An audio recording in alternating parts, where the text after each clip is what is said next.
So now opening the floor. Thank you.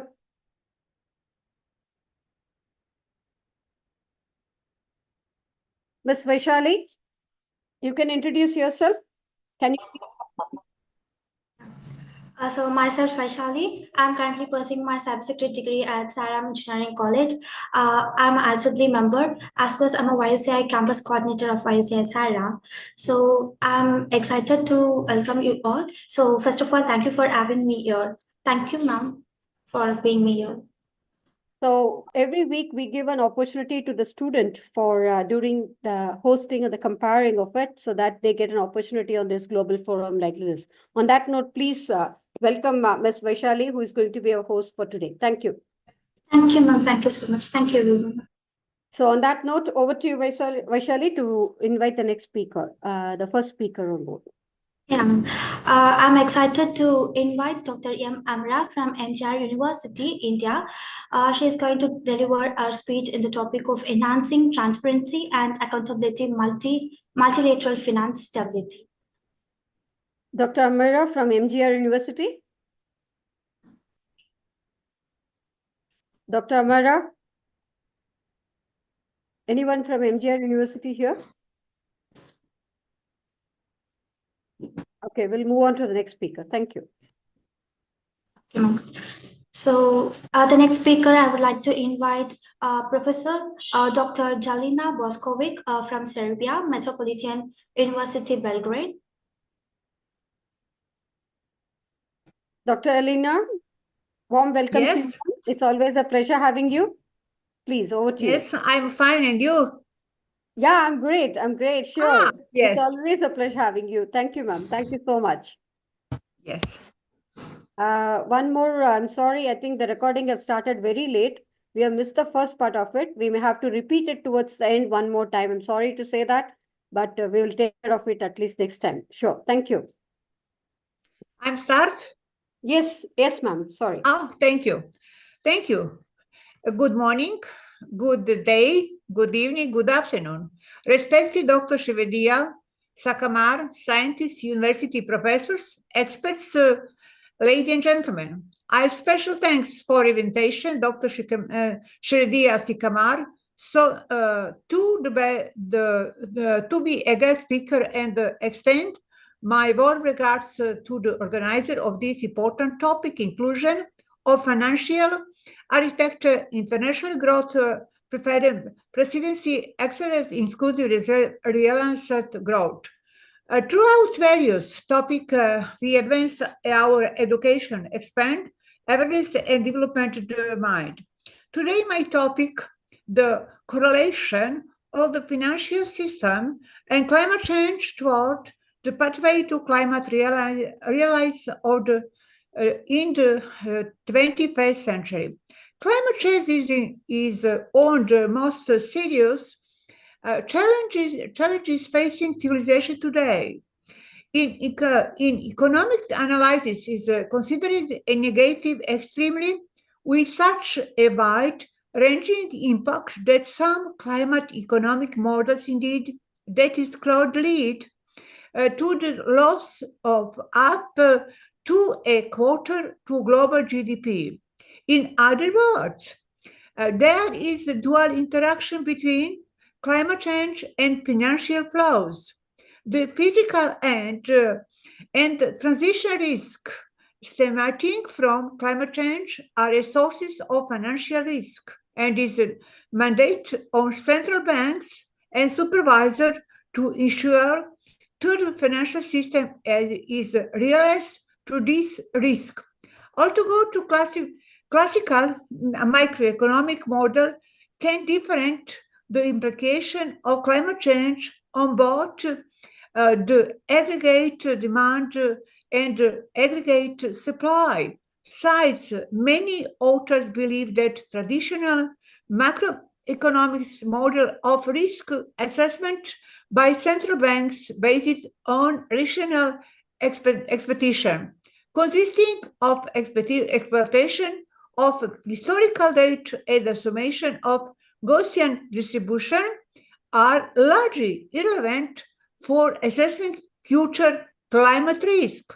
The adoption of an approach for financial institutions to systematically assess climate-related financial risk has led to a demand for the use of stress tests, thanks to which climate risk in assets become more transparent. If the financial sector wants minimize climate risk and contributed to climate change mitigation, it is necessary to along financial policies with environmental obligation in a way that financial market actors work on the transition of their investment portfolio to net zero greenhouse gas emission.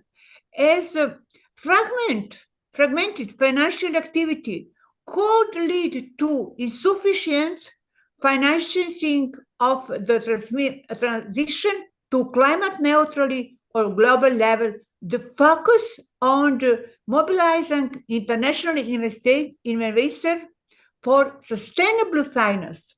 Altogether, there is still no uniform definition of sustainable finance. It certainly represents a process in which climate, environment, and social factors are taken into account in investment decisions, leading to increased investment in long-term and sustainable activities. Sustainable finance consists of the set of tools that offer transparency and help to consider environment sustainability in decision-making, thus encouraging a long-term horizon for investment decision and making is clear what consisted a climate sustainable investment, namely taxonomy, standards, label, and benchmarks, the disclosure of data by company and financial institution on their impact on climate change and environment, and fiduciary duty in institutional investor and green manager. The most important sustainable financial products are green bond and green loan.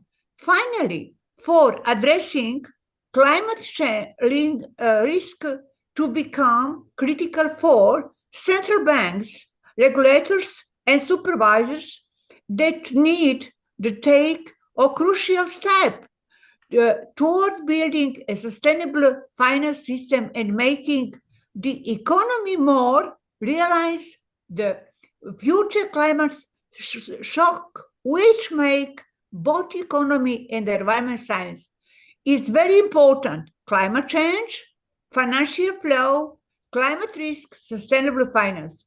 The Earth climate is a globally in connected system driven by solar energy, has always been changing, taking a historical perspective on climate change. Fleming authors conclude that anthropogenic driver of climate change have been postulated since the 17th century with a focus deforestation and agriculture, and that all primary exploitation for natural climate change, greenhouse, GHG, orbital factors, solar radiation, continental position, volcans gas realize, watering of silica terroirs and the formation of coal and carbonate rocks were identified late 19th century in the sixth assessment cycle. The IPCC2 conclude climate change since the pre-industrial era is combination of long-term anthropogenic change and natural variant on time scale from day to decades.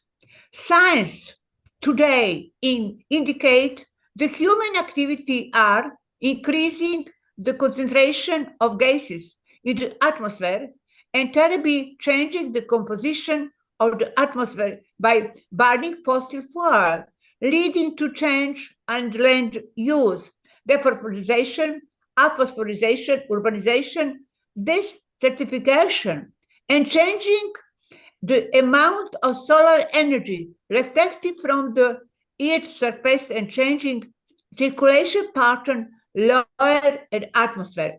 It's interesting the link between climate change and financial follows. Climate change, economic views, climate change a public good, which economic analysis is considered is negative extremely with such a wide-ranging impact. Some climate economic model indicate that climate change could lead a loss to up to a global GDP. Climate change economics start from the classical welfare theory, from the Pygmalion approach, because it considers necessary the term or CO2 tax through which climate external are internalized. By placing climate change is the framework economic analysis GHG emission that cause warming and other change weather pattern.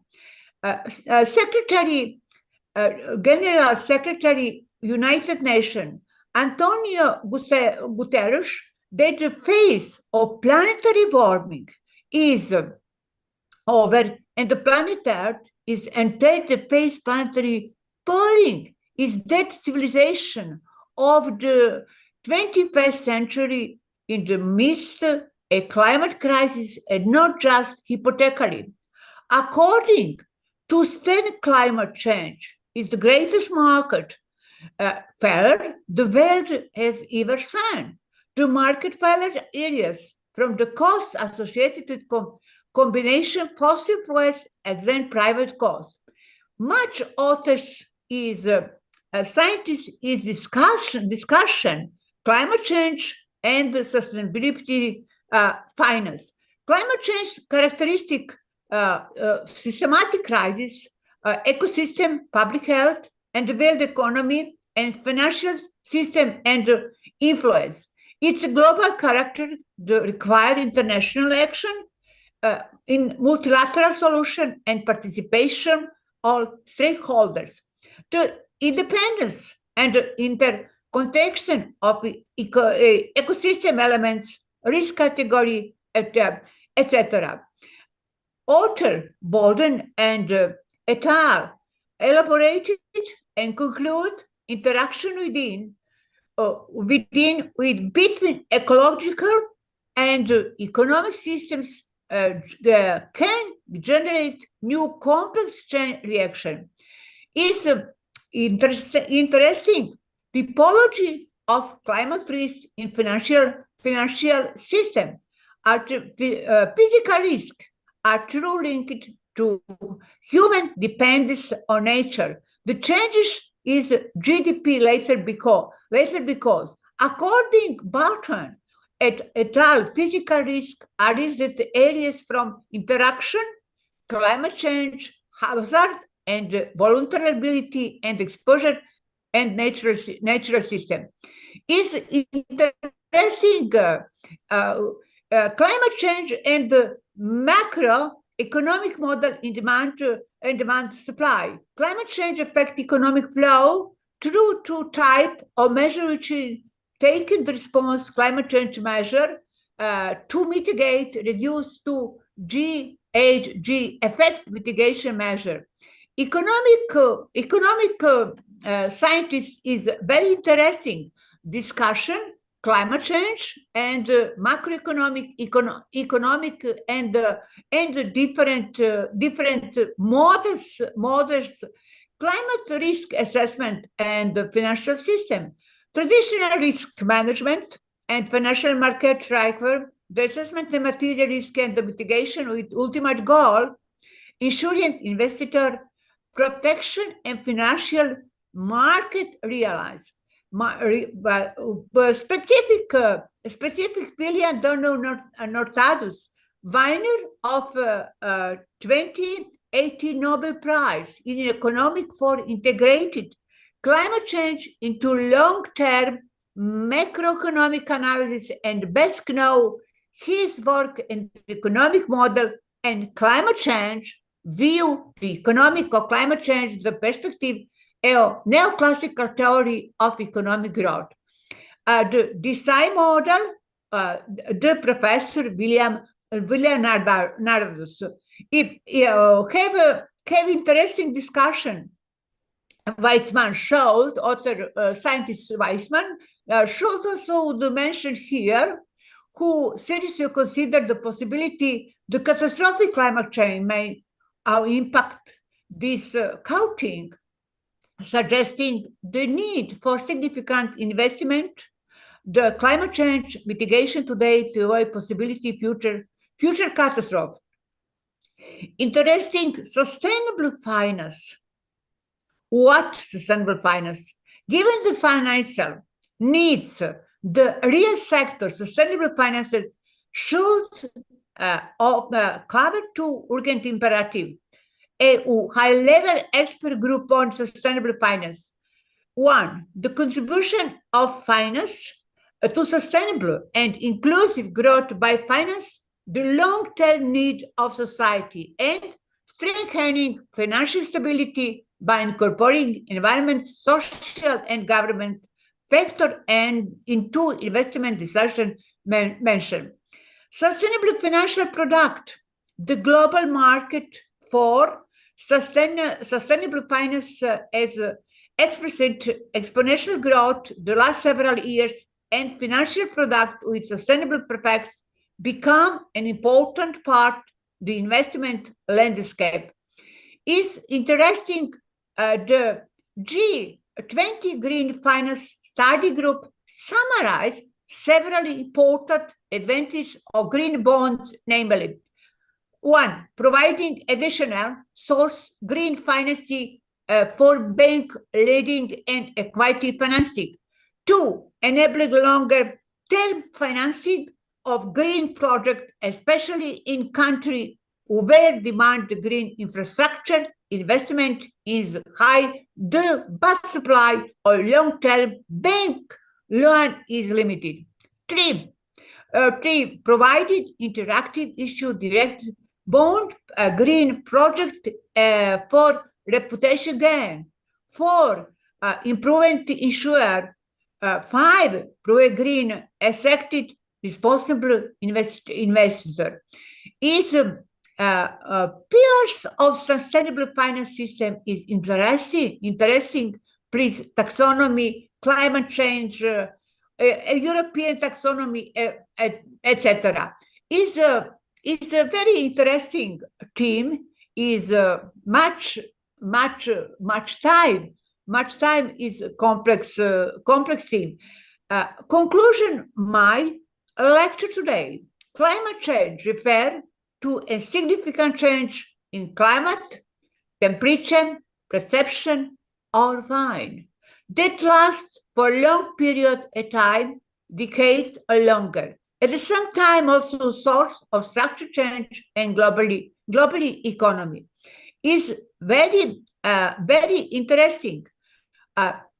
Reorient capital flow toward sustainable investment in order to achieve green and climate neutral development, managing financial risk, and think from biodiversity, loss of climate change.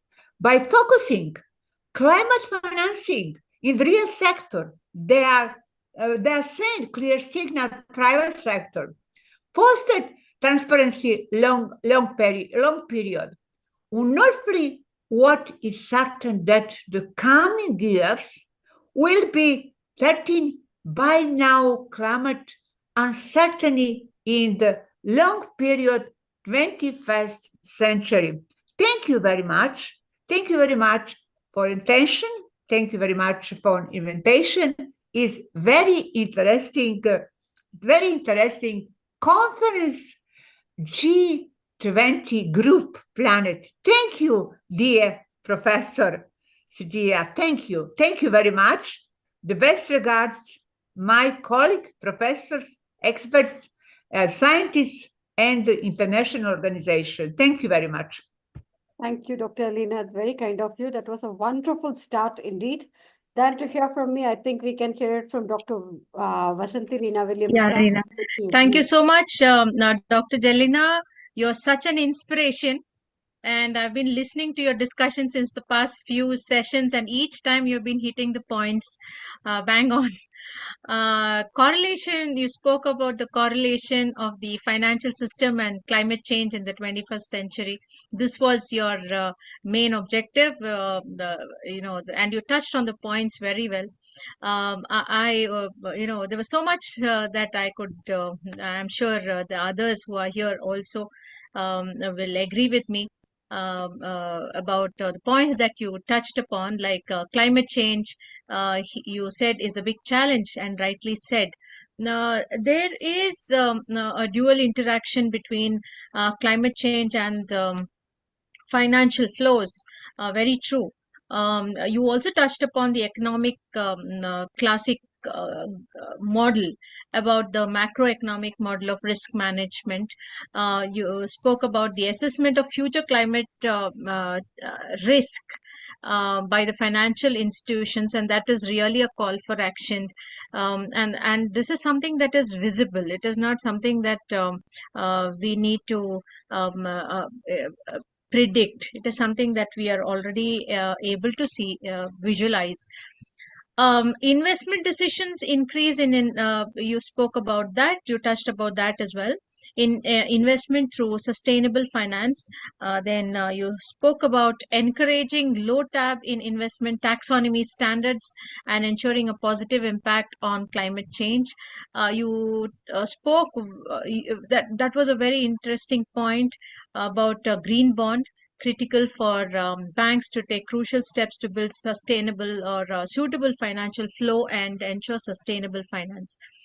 You explained very clearly the influence of climate change and the initiations taken up during the 17th century onwards. You touched upon that very well.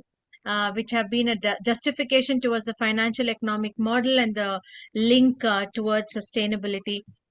You spoke about the economic analysis in the 21st century, focusing on sustainability in ecosystem and public health and risk categories. So it is so much interlinked.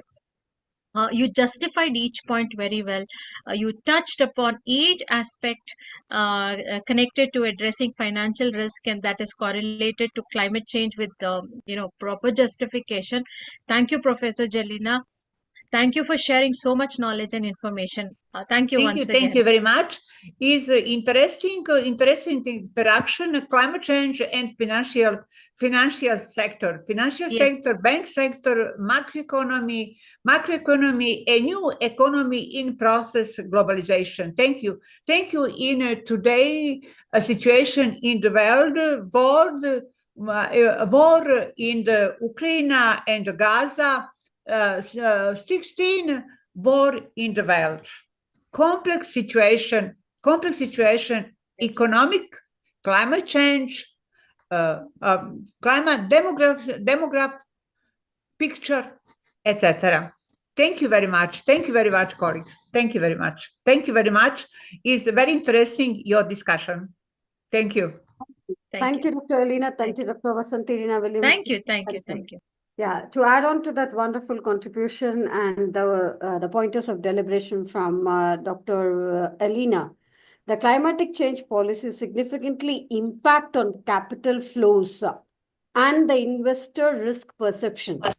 Definitely. And ma'am has addressed with exactly the 4 points in vogue. That's the impact on the capital flows, which will include like companies with poor environmental profiles, with higher capital costs and low interest rates due to increased perceived risk by the investors, with the climate vulnerability, which lead to the higher debt costs. So they are under the pressure of loans, affecting access to the financing for the companies, and not only the companies, even the countries as well, and the investors recognize the climatic change as a factor that influence short-term and long-term investment decisions, potentially altering the asset evaluations and the returns.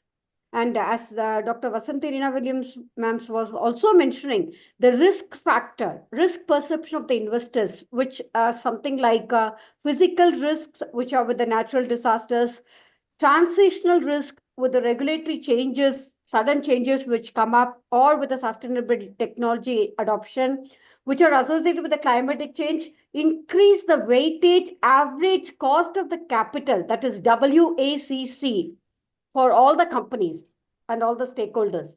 So the investors are in a demand for the higher returns to compensate this climate-related uncertainty and potential losses that are raising the cost of the capital. So the effective carbon risk management which is involved can reduce the cost of the debt capital, while poor environmental performance can increase it, on the contrary. So the investors should consider climatic risk assessment and also sustainable finance, as Mom was mentioning about the green bonds and other things, and also the risk mitigation processes which are involved in it. Thank you, Dr. Alina. That was a wonderful presentation. And thanks, Dr. Vasanthi, ma'am. That was a wonderful summary even. Thank you. Moving forward. Thank you very much. Thank you very yes. much. Thank you very much. Very interesting discussion. You and the colleague Dina, thank you very much. Thank you very much. Interesting discussion. Climate change and financial sector. Financial sector bank taxonomy group is a special problem in the world. Common ground taxonomy climate change mitigation in China is big problem in the world.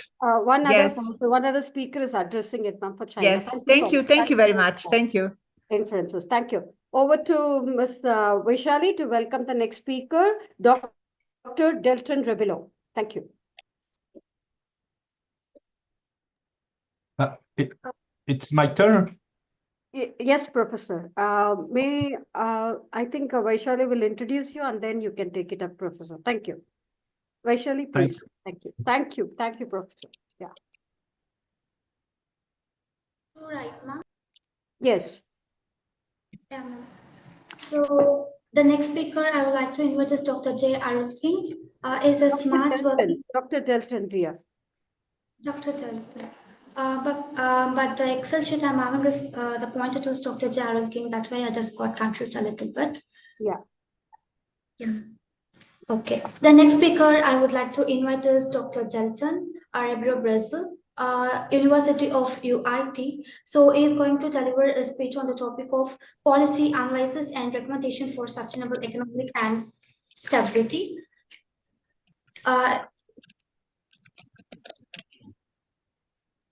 Yes, thank you, Vaishali. Thank you so much. Yes, Professor, please, over to you and you can take over. Thank you. Thank you very much. I have a slide to share. I think I'll be sharing. with the sharing option. Yeah, your screen is loading, Professor.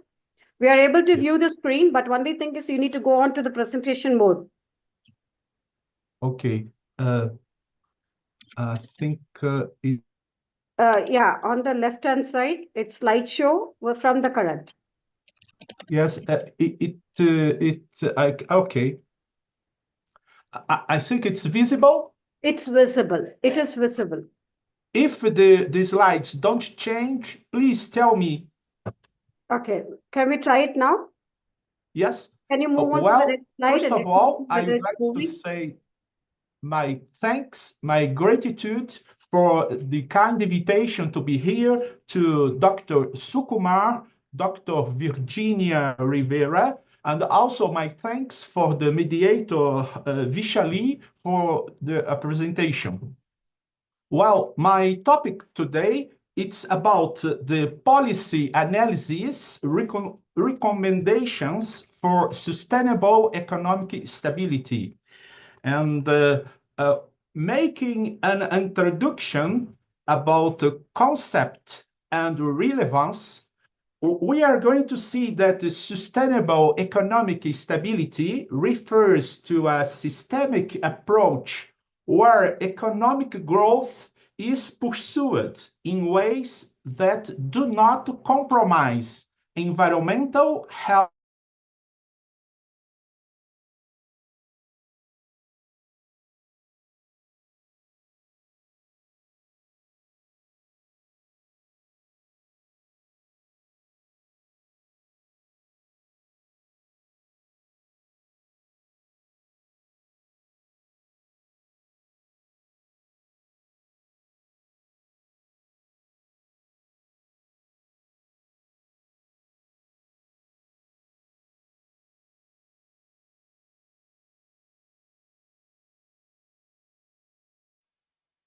I guess there's some internet connectivity issue.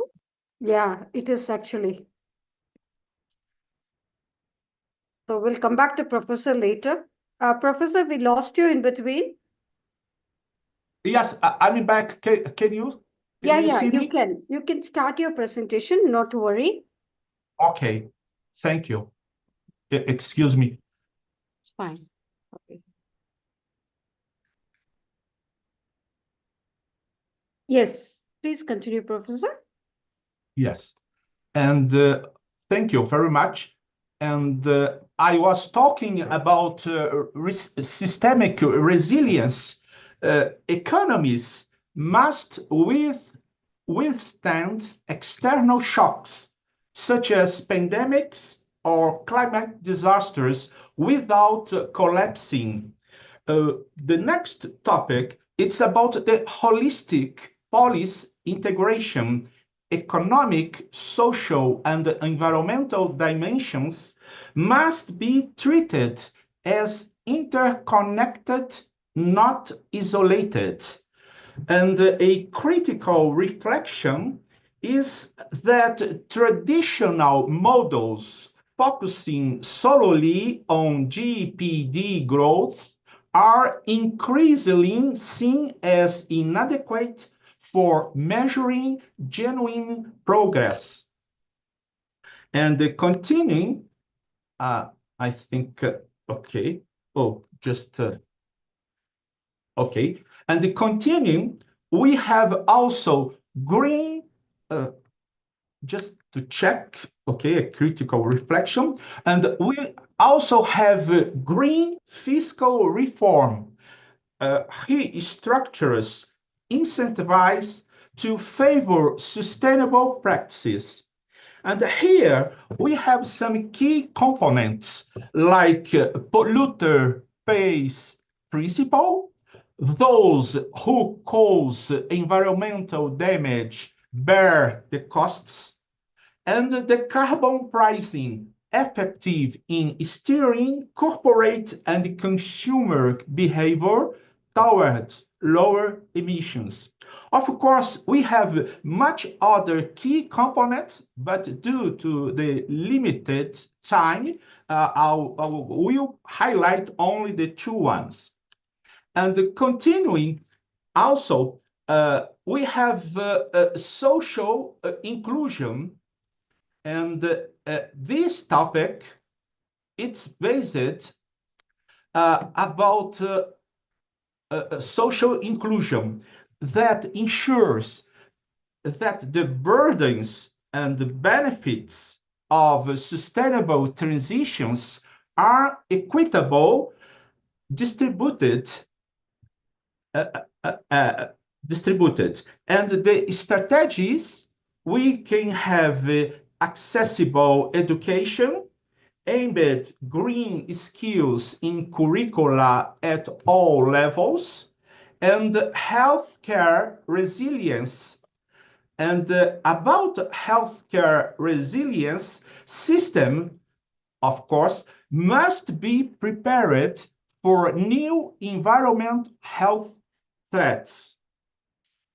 And continuing, we have also the importance of redirecting investment flows toward sustainability is essential for economic transformation.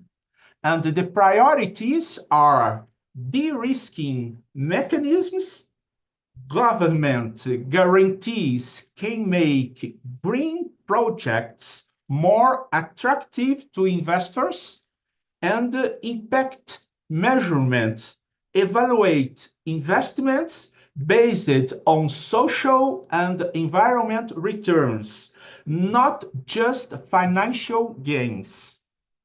And continuing, we also have about the resilient infrastructure. It is fundamental for mitigating economic vulnerabilities, and we have some strategic areas. For example, nature-based solutions, wetlands, mangroves, and the urban green spaces to absorb climate impacts. And also technological integration, smart infrastructure that uses data and artificial intelligence to optimize performance and detect failures. And continuing about international cooperation, I think multilateralism is essential for addressing global economic and environmental challenges. And some focus areas would be climate finance mobilization, expanding access to mechanisms like the Green Climate Fund and Adaptation Fund, and also global standards alignment, harmonizing carbon pricing, sustainable finance frameworks, and SASG reporting requirements. And continuing about international cooperation, we have also technology transfer, and it would be support for developing countries in accessing green technologies, and trade agreements with environmental clauses ensure trade promotes, not undermines sustainability goals. And for my conclusions, as a integrated and long-term vision, achieving sustainable economic stability requires a profound paradigm shift that transcends traditional economic models focused solely on growth. It demands a systemic long-term vision based on the following pillars. The first one pillar, systemic thinking and interconnectivity. Economies, societies, and ecosystems are deeply interdependent. Policy responses must recognize feedback loops between economic activity, environmental degradation, and social inequality. Fragmented sector-specific solutions are insufficient. And also, we must have a visionary and adaptive leadership. Political, economic, and civil society leaders must commit to transformative change. Visionary leadership entails anticipating future risks, setting bold sustainability targets, and maintaining flexibility to adapt as a new scientific knowledge emerges. And also, it's quite very important to cross-sector and cross-border integration. Sustainability challenges such as climate change, biodiversity loss, and economic instability do not respect national borders or sectoral divisions. Solutions must be integrated across sectors like energy, agriculture, finance, education, and coordinated globally. And also, we have dynamic and inclusive policy making.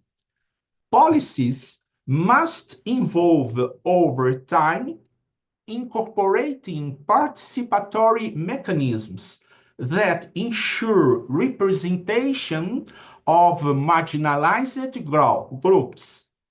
Public engagement increases policy legitimacy and effectiveness while ensure a just transition for all societal sectors. Well, many thanks. And I return the word for the mediator. Thank you. Thank you, Dr. Romero. May I request Dr. Vasanthi Reena Williams to do summary? Yes. You may call me Reena Williams. It's easier. Yeah. Thank you so much, Professor Dr. Delton. You touched on you gave in very suggestions as well. As I was listening, I found it so, maybe you could have gone on and on some more time and shared some more information. You focus basically on policy analysis. That was your theme, recommendations for the sustainable economic stability. Now, your discussion started from scratch. You started with the systemic resilience, and you focused on the need to be able to withstand external shocks. So you justified why you have chosen this topic, and then you concluded it with wonderful suggestions. You touched upon climate disasters and how the pandemic and all that is part of the need for coming up with kind of policies, and it's not just for one place but for the whole world to follow.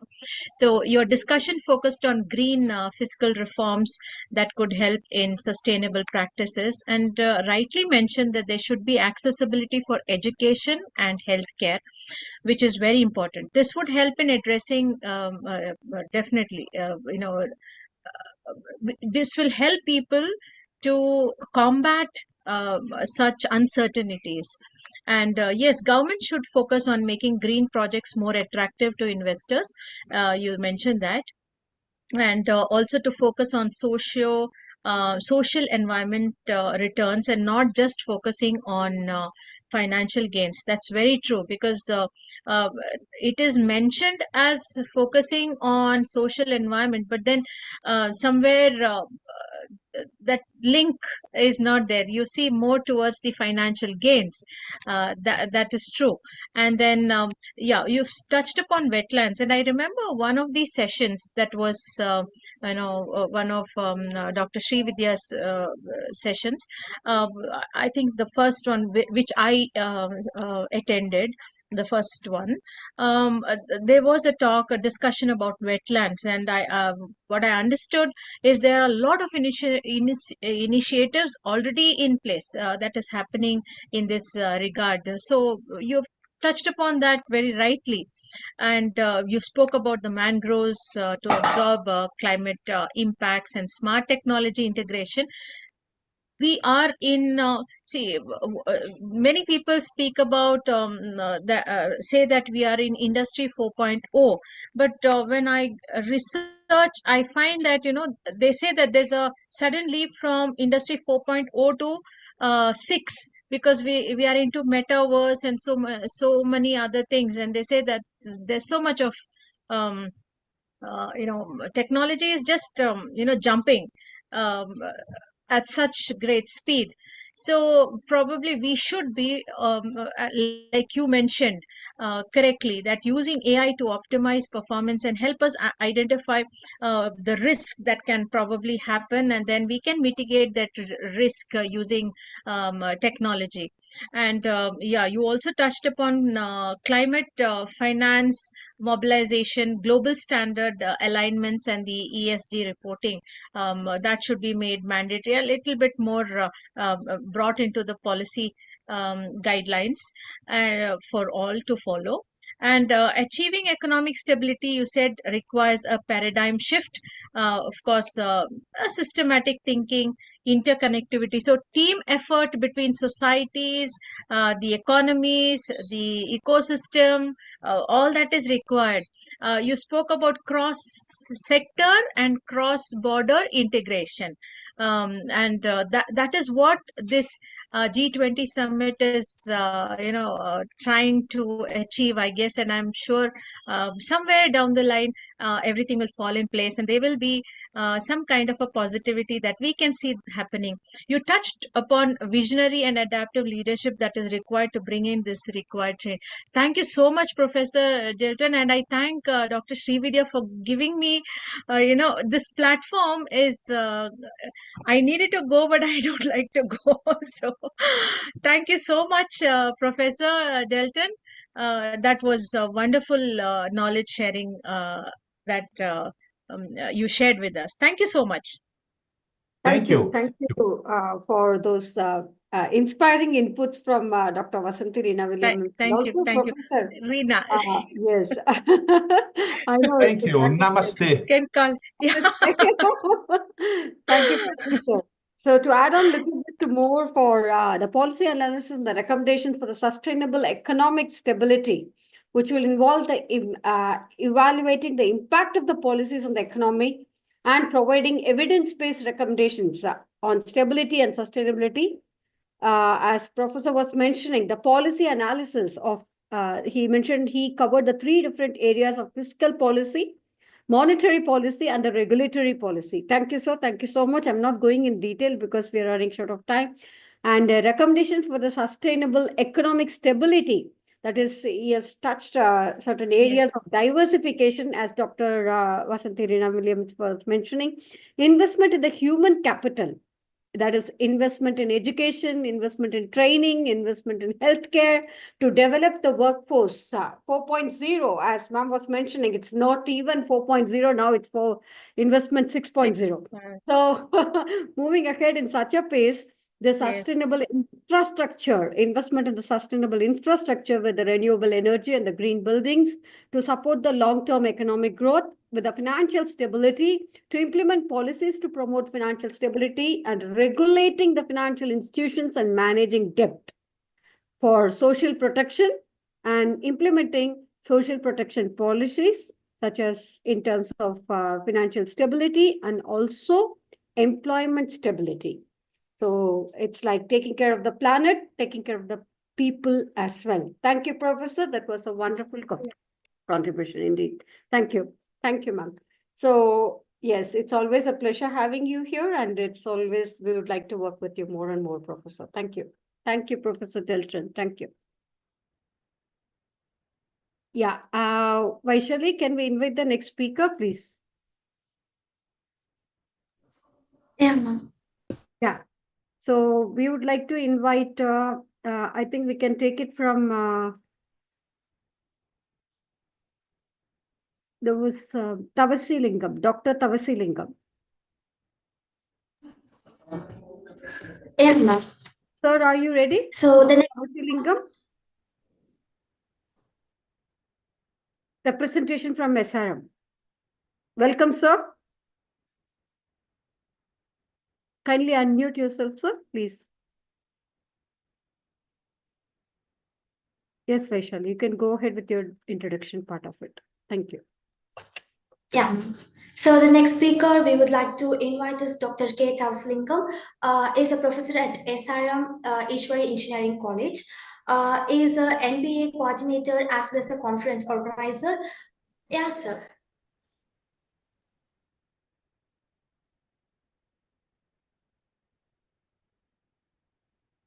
Unable to unmute. Okay. Niranjan or Kapilan? Doctor says he's unable to unmute.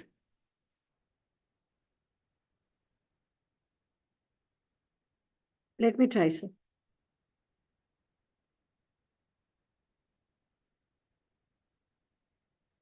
Who, ma'am? Doctor is not able to unmute himself. I don't know, where are you guys today? Something is terribly wrong. Kapilan? Ma'am, I'm in home, ma'am. Doctor is not able to unmute himself.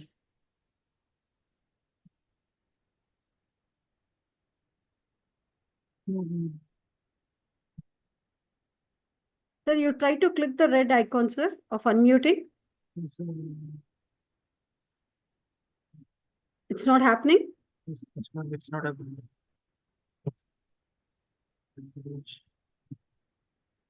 Let me call Dr. Ramesh. Thank you. 1 minute.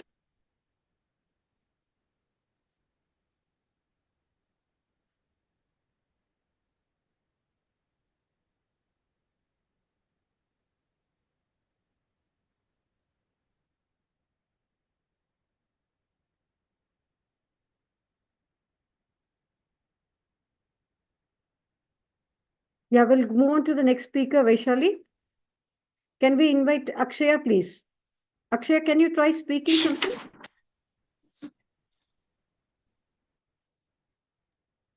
Ma'am, asked to come out and again come in, ma'am.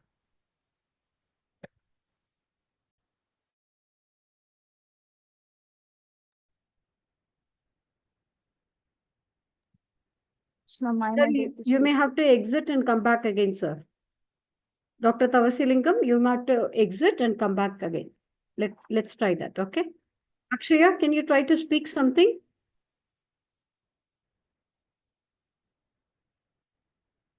Akshaya? I think it's happening for everyone.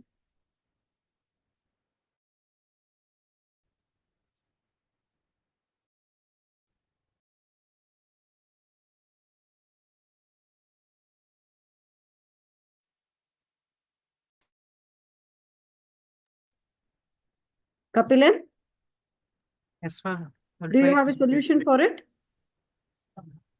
Just a second. Even Akshaya is not able to speak. We all have to exit and come back again. Ma'am, exit and come back again. Akshaya also have to exit and come back again. Am I audible? Yes, you are now. Yes. I'm Thank you, able to speak. Akshaya. Thank you so much. Try to present yourself. Thank you. Sorry, very sorry for the inconvenience.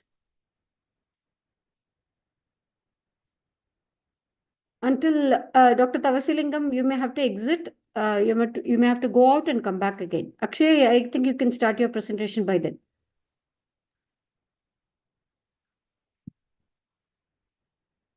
Kapilan, we would request you to be active and be live so that we'll be able to sort out any problem which is coming.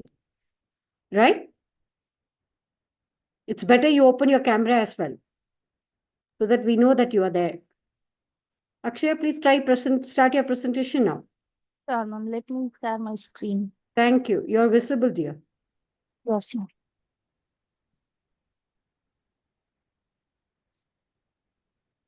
Is my screen visible, ma'am? It's loading, I think. Let me just check. I'm not able to say anything today because it's.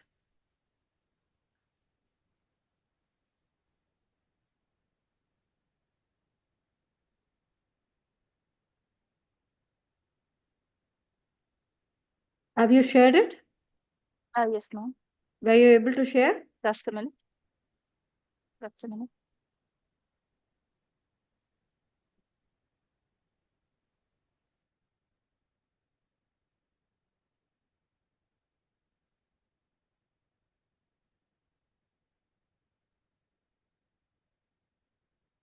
You're showing all participants for me.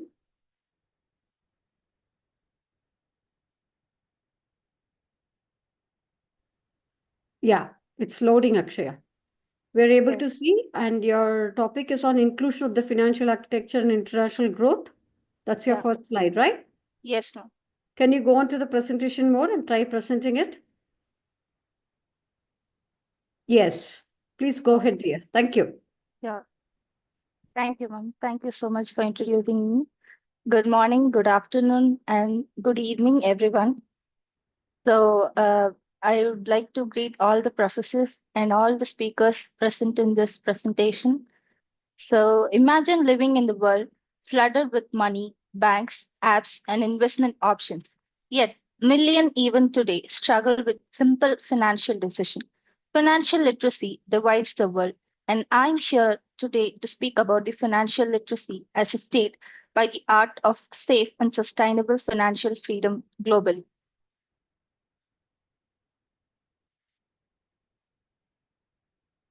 So first, financial literacy divides the world, and it's not about rich versus poor or developed versus developing. Across the globe, only 1 in 3 adults is financially literate. The divide creates silent barriers and silent struggles. In India, only 27% of adults are financially literate, according to the NCFE report. Even in developed countries like the US, over 60% of adults basic financial quizzes. So let's understand what financial literacy really means.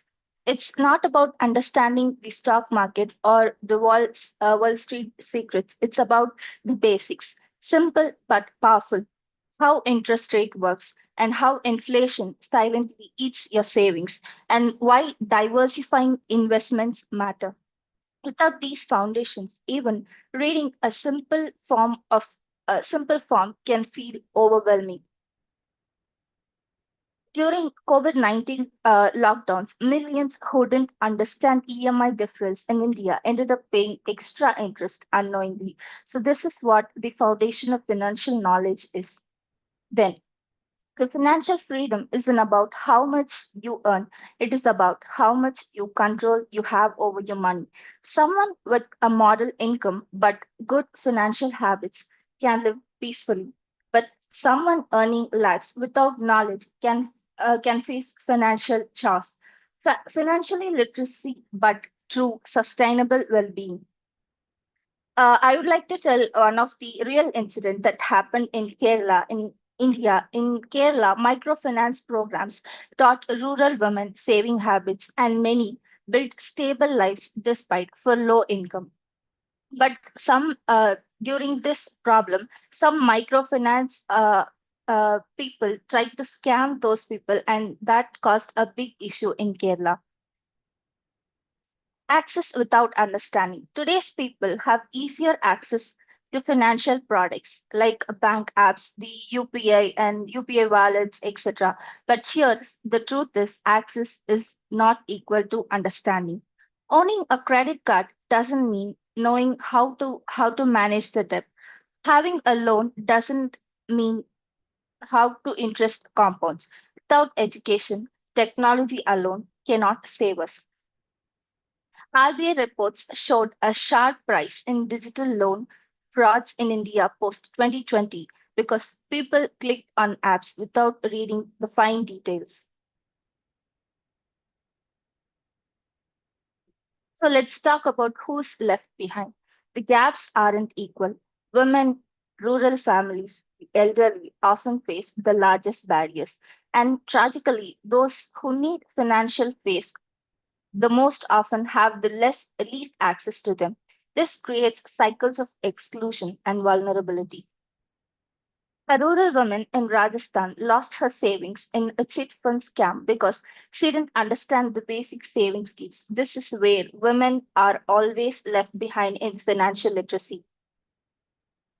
Then, financial ignorance is expensive. That leads to costlier loans, high penalties, unnecessary fees. It is a crucial cycle. Low literacy leads to a bad choice, more debt, and even lower financial stability. In 2003, thousands of Indian small traders paid huge hidden charges because they didn't read the merchant account agreements carefully. This isn't just about individuals making mistakes. The global financial system is complex, exclusive, and intimidating. The architecture wasn't built for everyone. It favors those already fluent in finance and all leaves many behind it. In Zambia and Sri Lanka, lack of financial education worsened debt crisis because citizens couldn't push for transparent policies. But literacy powers can reform. But change is possible and starts with literacy. When people understand their financial rights, they can demand reforms. They can push for fairer policies. They can protect themselves. Without education, reforms stay trapped in policy documents. So let us talk about what works globally. Some countries show us how it's done. Australia teaches financial skills from middle schools. Singapore's national program include mandatory savings education. In Kenya, uh, Kenya made banking accessible to rural areas and paired it with financial literacy programs. Global success stories shows literacy access equals real inclusion. Technology can be powerful enabler. Digital apps, gamified learning, and community workshops. They make financial education engaging and accessible, but the right content must reach the right people in simple language. Understanding is equal to inclusion. True inclusion isn't just about opening bank accounts. It's about ensuring people understand what they are signing up for: savings, credit, insurance, and investments. Inclusion happens only when people feel confident managing their own finances. For example, I would like to tell you an example in Bangladesh. Micro loan projects failed when the literacy training was skipped, leading to massive defaults. So this is all about the inclusion and fixing the model. The current financial system must evolve. It must simplify language, be accessible to all literacy levels, and embrace education and tech together. We need the architecture that empowers, not excludes. So changes won't happen overnight, but every small step counts. Schools, including finance basics, and offices offering money management programs, and government supporting community workshops. Together, step by step, we can build a world where financial literacy isn't rare, it's normal. So, to remember this, financial freedom is just about having more money. It's about having knowledge, the power to plan, to decide, to dream. A world with financial literacy is a world that is safer, fairer, and truly free. Thank you. Thank you, one and all, for listening to me.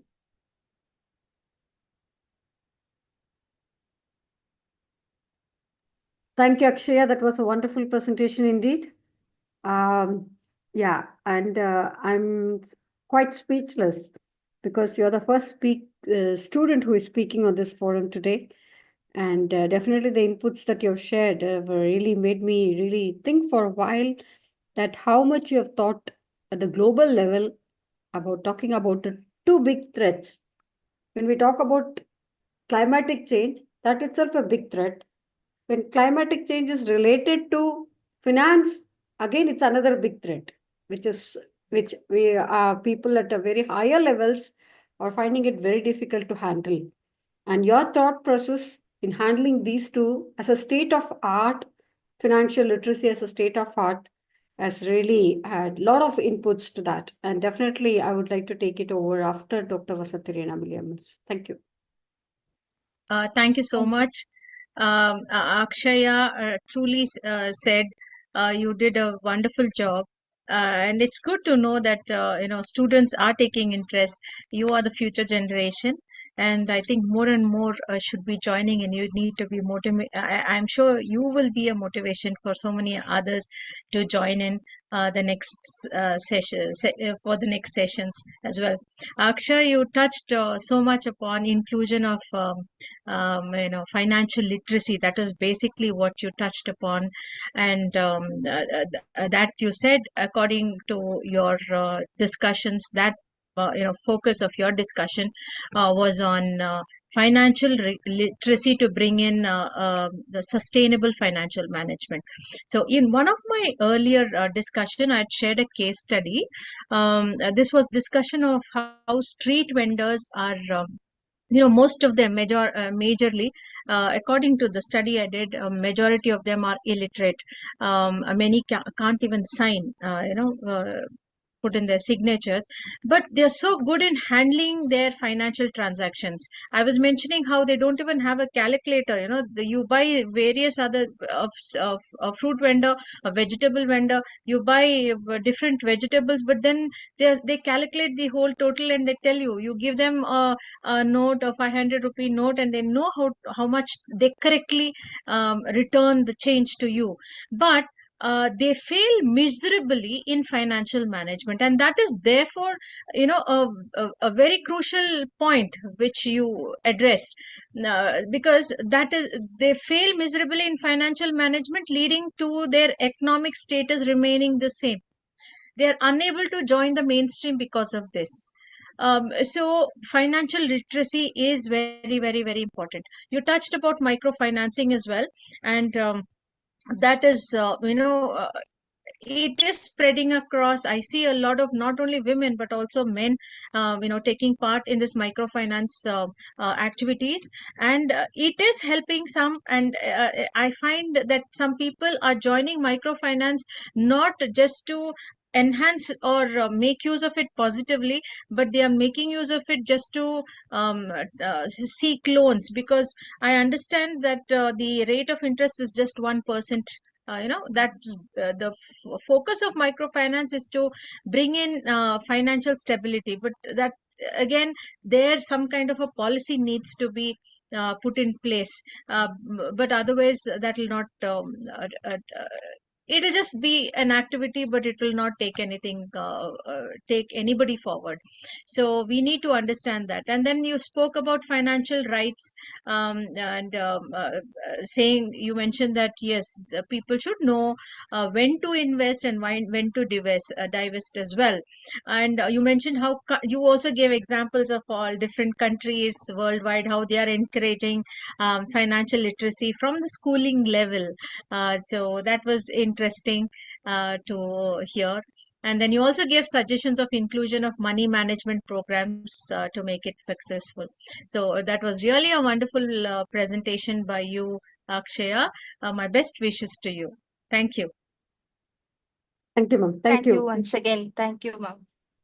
And especially I would like to have just one simple addition here, because running short of time. As we are all educators, when it comes to students, some kind of, that kind of love and affection and bonding automatically develops, looking at it, even though you are not my student, but when we see the student coming and speaking, it's like, Yes. okay, yeah, okay, lovely, great. It's like, it's that kind of a very great moment, actually. So celebrating that great moment here with Akshaya. Thank you so much, Akshaya. I would like to just mention, along with Dr. Vasanthi Reena Williams, only one simple thing. The best gift for a parent to gift a child is, at whatever stage it is a piggy bank. So they are trained from even a very small, younger age, such that the value for money and how to take care of it, when it has been inculcated and imbibed at the smallest age, then gradually it grows and they will be able to handle it whichever way it comes, definitely. And that is the main reason of bringing students onto this forum, definitely giving them a chance to speak and throw their views. Thank you. Thank you, Akshaya. Thank you so much. Yes, can we invite Dr. Tavasilingam now? I'm sorry, sir. Can you please try your Yes, try ma'am. unmuting yourself, sir?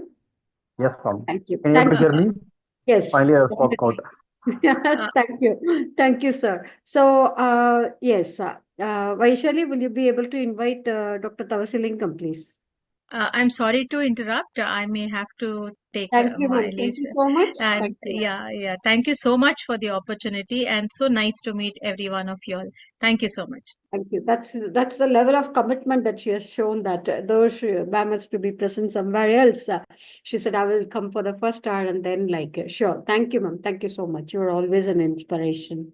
Thank you. Yes, over to Vaishali to invite Dr. Tavasilingam, please.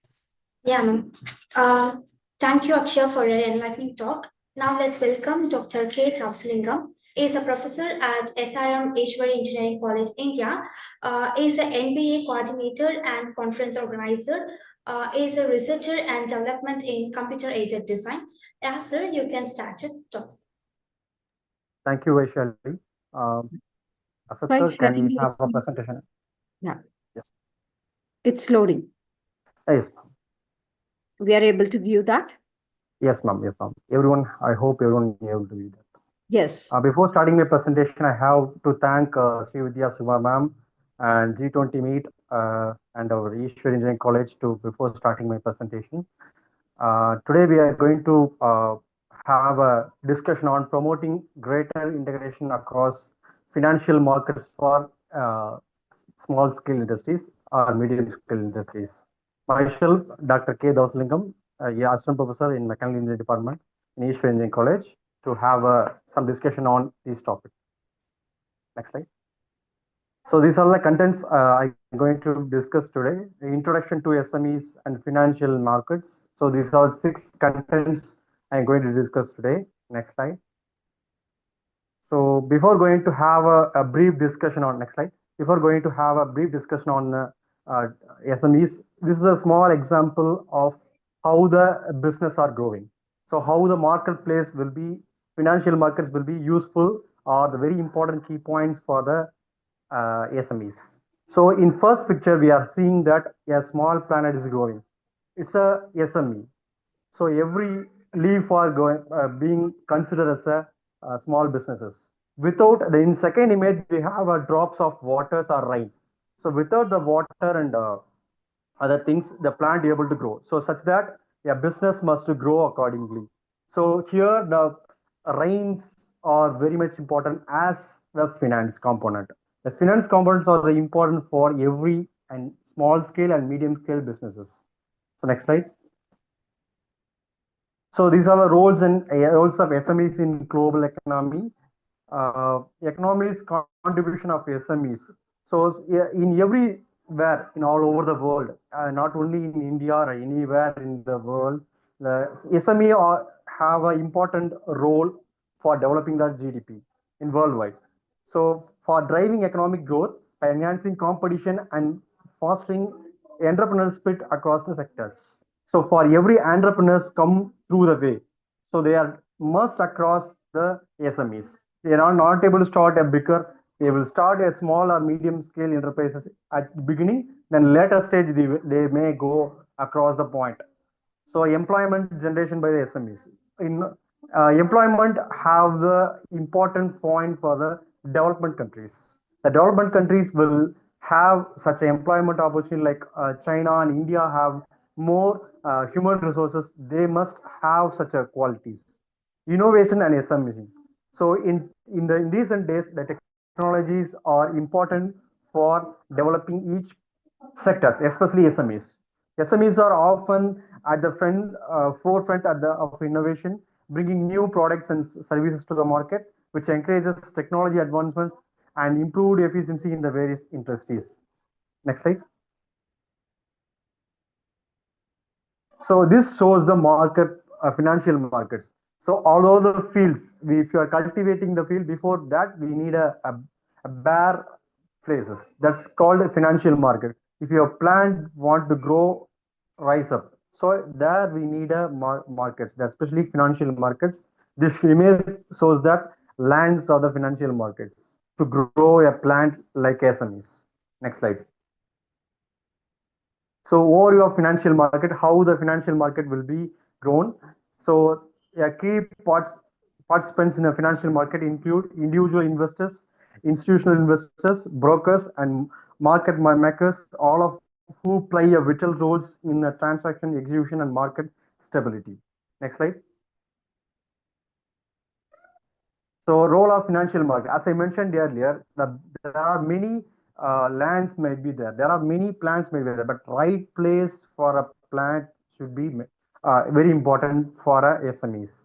So financial markets in SME plays an important role to develop the world GDP. Next slide. Next slide. So this is all says the integration of a small town have a economy of a heart. A town square have a marketplace, have the economy of the world as well as the town. So we are saying every people come and go there and buy some amount of graphs or groceries, whatever it is. But the economies depends on the markets. Next slide. So access to the capital, there are two factors are there to decide the capital to how we are accessing: equity financing and debt financing. Equity and debt financing are very important for the SMEs to borrow up options through loans, credit cards, and other opportunities. And next slide. So financial markets, as I mentioned earlier, financial markets plays an important role. So where we can have a single penny of money to invest as well as gain some profits. So next slide. So this risk diversification, market risk, credit risk, and operational risk. Market risk in the sense, once we are invested and keep a place on a particular environment, but it's not ideal for every businesses. So every businesses may have some struggles. Initially, at the starting of the business and developing in stages, and creating risk by diversification clients and the suppliers. SMEs can lower exposure to the credit risk associated with any single customer or vendor, enhancing financial stability. Operational risk, it's a combination of both credit as well as market. So next slide. So suburban market development. Usually in worldwide, we are discussing about the cities and other urban, but whereas urban also very important points in terms of market development. So in nowadays, suburban township plays an important role. Next slide. So enhancement of competitiveness. There are cross-border expansion and technological advancement. Not only the worldwide or national-wide, it can the landscape of the nation, each nation will be involved. Entering international markets enables SMEs to tap into the new customer bases and resources, enhancing market presence and competitors on global scale. Technological advancement, where nowadays many technologies are involved in the sense not only in a technical point of view. Now recent days AI and ML plays an important role in place of other technologies. Next slide. So barriers to market interaction of SMEs. Next slide. So these are all the barriers. So regulatory changes, for example, a government of a nation or worldwide, how we are able to implement, what are the barriers in the implementation of the SMEs. Compliance cost and difference in the regulations. As the previous co-speaker mentioned, that the regulation and the laws also how to support the development of SMEs. Next slide. Next slide, please. Yes.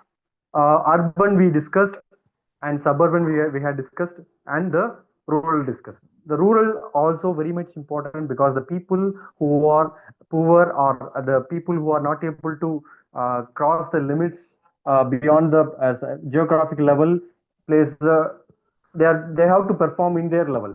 So rural development also very much important, and here the transparency issues and financial literacy will be a very much barrier for the rural peoples. Next slide. And structural hurdles. These are the structural hurdles for the developed SMEs. Next slide. Yes. Next slide. Next strategy for promoting integration. So capital markets. So capital markets not only by the financials things here the GDP and other in India we are calling as stock markets. This also plays an important role for a SME development. Next slide. Policy and reforms. As I mentioned earlier, every government have a own policy worldwide. It has a own policy. It should be refined in crossing the borders to trade. Next slide.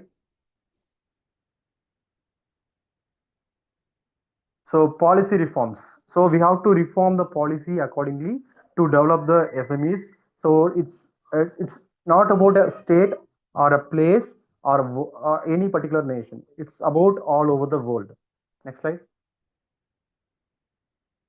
Financial education programs. Yes, as we have G20 summit, similarly we have to conduct a more financial education programs throughout the nation and the world. For example, a rural development program can conduct to aware the financial education about the aspects. So public awareness campaigns may conduct and trainings for the SME owners. They may aware of what the scenarios over the world. Next slide. So technological solution, as I mentioned, now the digital world is propagated many and fast. As Akshaya mentioned, the fintech innovation is also very much important. The blockchain and cryptocurrencies, these are the recent technologies in the upcoming days. Next slide. Case studies and best practices. Next slide. So some of the case studies must be do before going to implement any strategies. So there are two case studies are mentioned here: European Union SME policies and ASEAN integration initiation. So these are the two relations to refer it. Next slide. Collaborative effort. So it's not only discuss about the point. Collaborative efforts means it's beyond the borders. So we can discuss about the points to other country members towards our other colleagues to improve the SME policies. Next slide. So these are the lesson learned from the presentation: effective policy measure and collaborative efforts. Next slide. So conclusion, future outlook. Next slide. So it's the importance of integration. As I mentioned earlier, we have to integrate SME and financial markets. This is a main component in the SME development. Overcoming challenges in every businesses or small scale or medium scale, there is a challenges. We have to come over across. Next slide.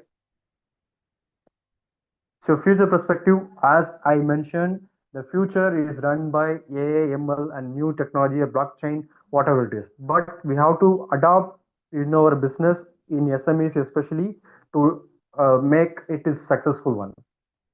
Next slide. That's all about my presentation. Thanks for listening. Thanks to everyone. Thank you, Dr. Tavasilingam. Yes, ma'am. Thank you. Yeah, thanks for that presentation. Quite inspiring indeed. And but a lot of things were shared in the presentation, which we were. I'll come back on that. And before that, I would like to take it from Dr. Anjum Qureshi. Welcome, ma'am. Kindly introduce yourself, and you can go ahead with your summary. Thank you.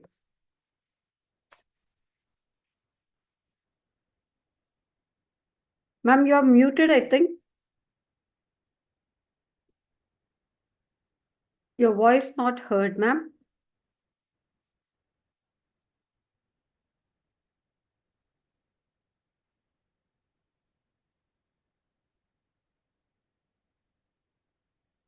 Yes, doctor.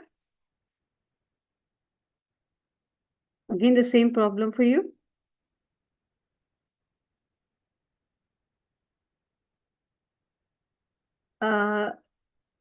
Try speaking it. Kindly unmute yourself and try speaking, ma'am, please. Kapilan, are you there to help us around? I'm asking go out and come in again. Okay. Anju, ma'am, sorry about it. Very sorry. Okay. Promoting greater integration across financial markets and SMEs. can have numerous benefits, including, until Anjum Qureshi ma'am comes, I will just try to summarize. So Dr. Tavasilingam was mentioning about the benefits of the integration.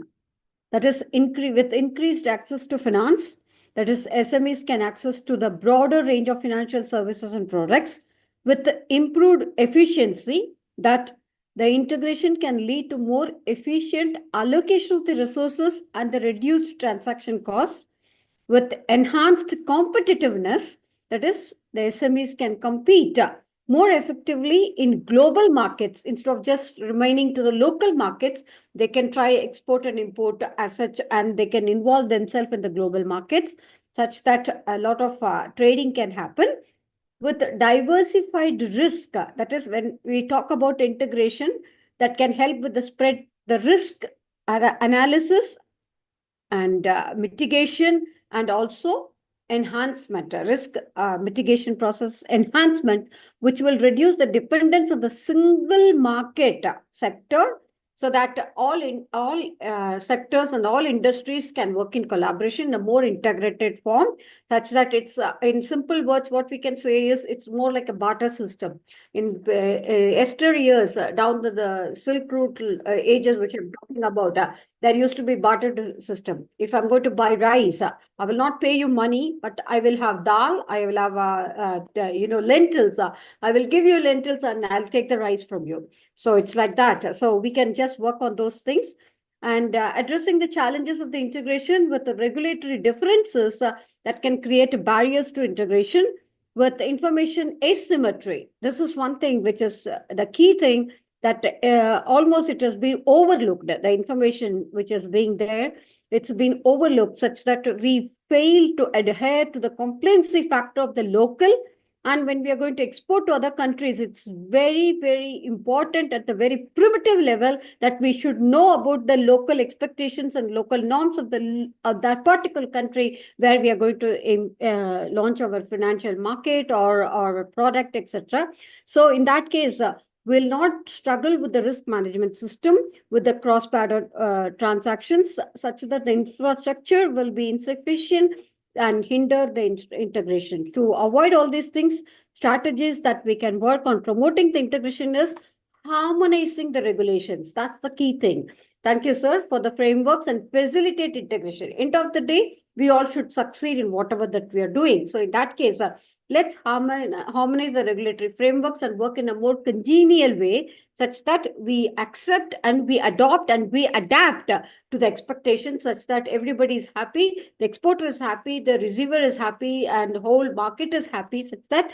And with how we can do this is, the basic thing is the financial literacy comes in vogue, educating the SMEs and the financial markets and the products which will improve the access to finance. As such, sir was mentioning about the different countries. When we talk about this, to do the financial literacy, what is the easy way of doing it is to keep up with the global trends and the modern trends, digitalization.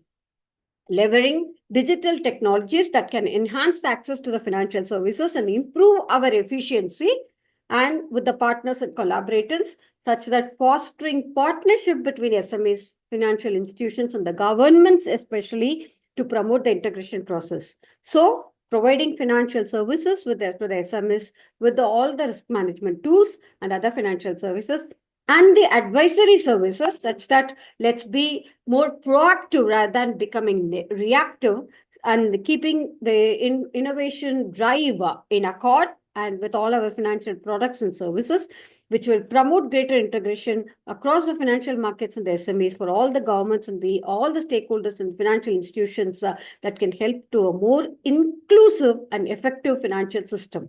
Thank you. Thank you, Doctor. That was a wonderful presentation, which is quite comprehensive in its own. And ma'am, welcome. Thank you, ma'am. Anjum Qureshi, ma'am, I'll like to hear from you, please. Now I'm audible? Yes, ma'am, you are. Thank you. Yeah, thank you. Thank you so much. And sir, that was really a very wonderful presentation where you're talking about financial marketing and financial market and the SMEs. Yes, as you said, the SMEs, they will help to create many jobs to generate income and promote innovation which will lead to increased productivity and economic growth. And of course, they will contribute to reduce poverty, inequality. And when we talk about the functioning of financial markets, they are very much essential to ensure long-term economic growth and financial stability, and provide a platform to raise and allocate capital efficiently, to manage risk, to determine asset prices, and inform investors or decisions. And you also talk about like suburban market development. Yes, of course, this is another thing that we must concentrate upon, because it will help in the growth and development of commercial and residential areas outside a central city. And it will be driven by factors like economic opportunities, demographic shift, and infrastructure investment.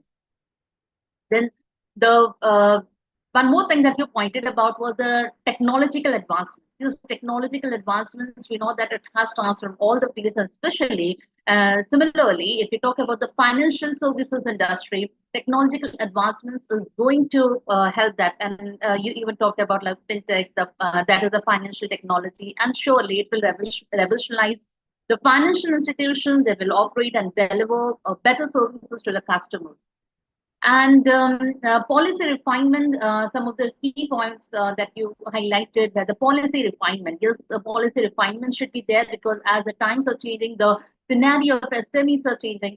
So there should be financial refinement. And financial education, that is very, very important, because though we are talking on a large scale about this, so until and unless the people have the financial education, this won't be possible. And yes, the collaborative approach that we talked about. Yes, we need to have the collaborative approach. We need to support each other, understand each other, because the kind of shift that we want, the kind of change that we want to bring into it, that requires that. And yes, as you concluded with, we need the future research on making this financial planning, the financial market, and the SME sustainable. So that was really a very good presentation. Thank you. Thank you so much. Over to you, Vishta.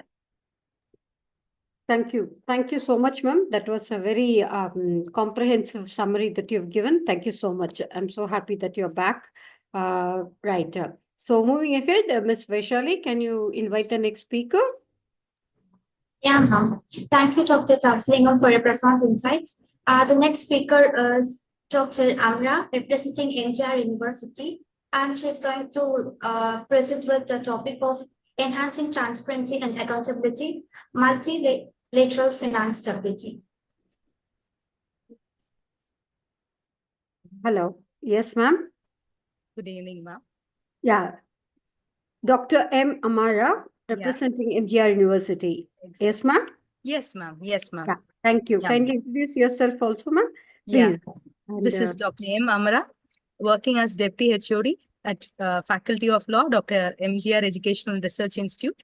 I'm here to just give you a glimpse of the title called. 1 minute, ma'am. Let me share the screen. 1 minute. Yeah. Share the screen. Enhancing transparency and accountability. Yeah, exactly. And exactly. Promoting sustainability, trust in the retail finance system. Yeah. It's going to be presented by Dr. M. Amara. Yeah. Right? Thank you. Your screen is loading, ma'am, actually. Yes, ma'am. Yes, ma'am. Yeah. So the title is Enhancing Transparency and Accountability for Multilateral Financial Stability. So in this, I have taken a subtopic called Strengthening Trust and Resilience in Global Financial System. So a very good evening to one and all present here. Today, I will be presenting the topic of this and moving on to the introductory part. Ma'am, try going on to the presentation mode. Slideshow. Right on top, slideshow. Slideshow. Next to animation. Next to animation. Slideshow. 1 minute. From the current slide. Slideshow, you have clicked slideshow now. From the current slide. From the current slide. From the current slide. Yes. Yes, ma'am. Yes, ma'am. Yes, it's perfect. Please go ahead, ma'am. Thank you. Yes, ma'am. Thank you. So the introductory part, basically, financial stability is a foundation of economic growth and global cooperation. Without transparency and accountability, trust actually erodes and crisis becomes more likely. This presentation basically highlights the steps where must to take reinforce these values across multilateral institutions. So basically, I will be giving the importance of financial stability globally and what is the exact importance of transparency and accountability in this said matter, and the connection with the multilateral cooperations with IMF. And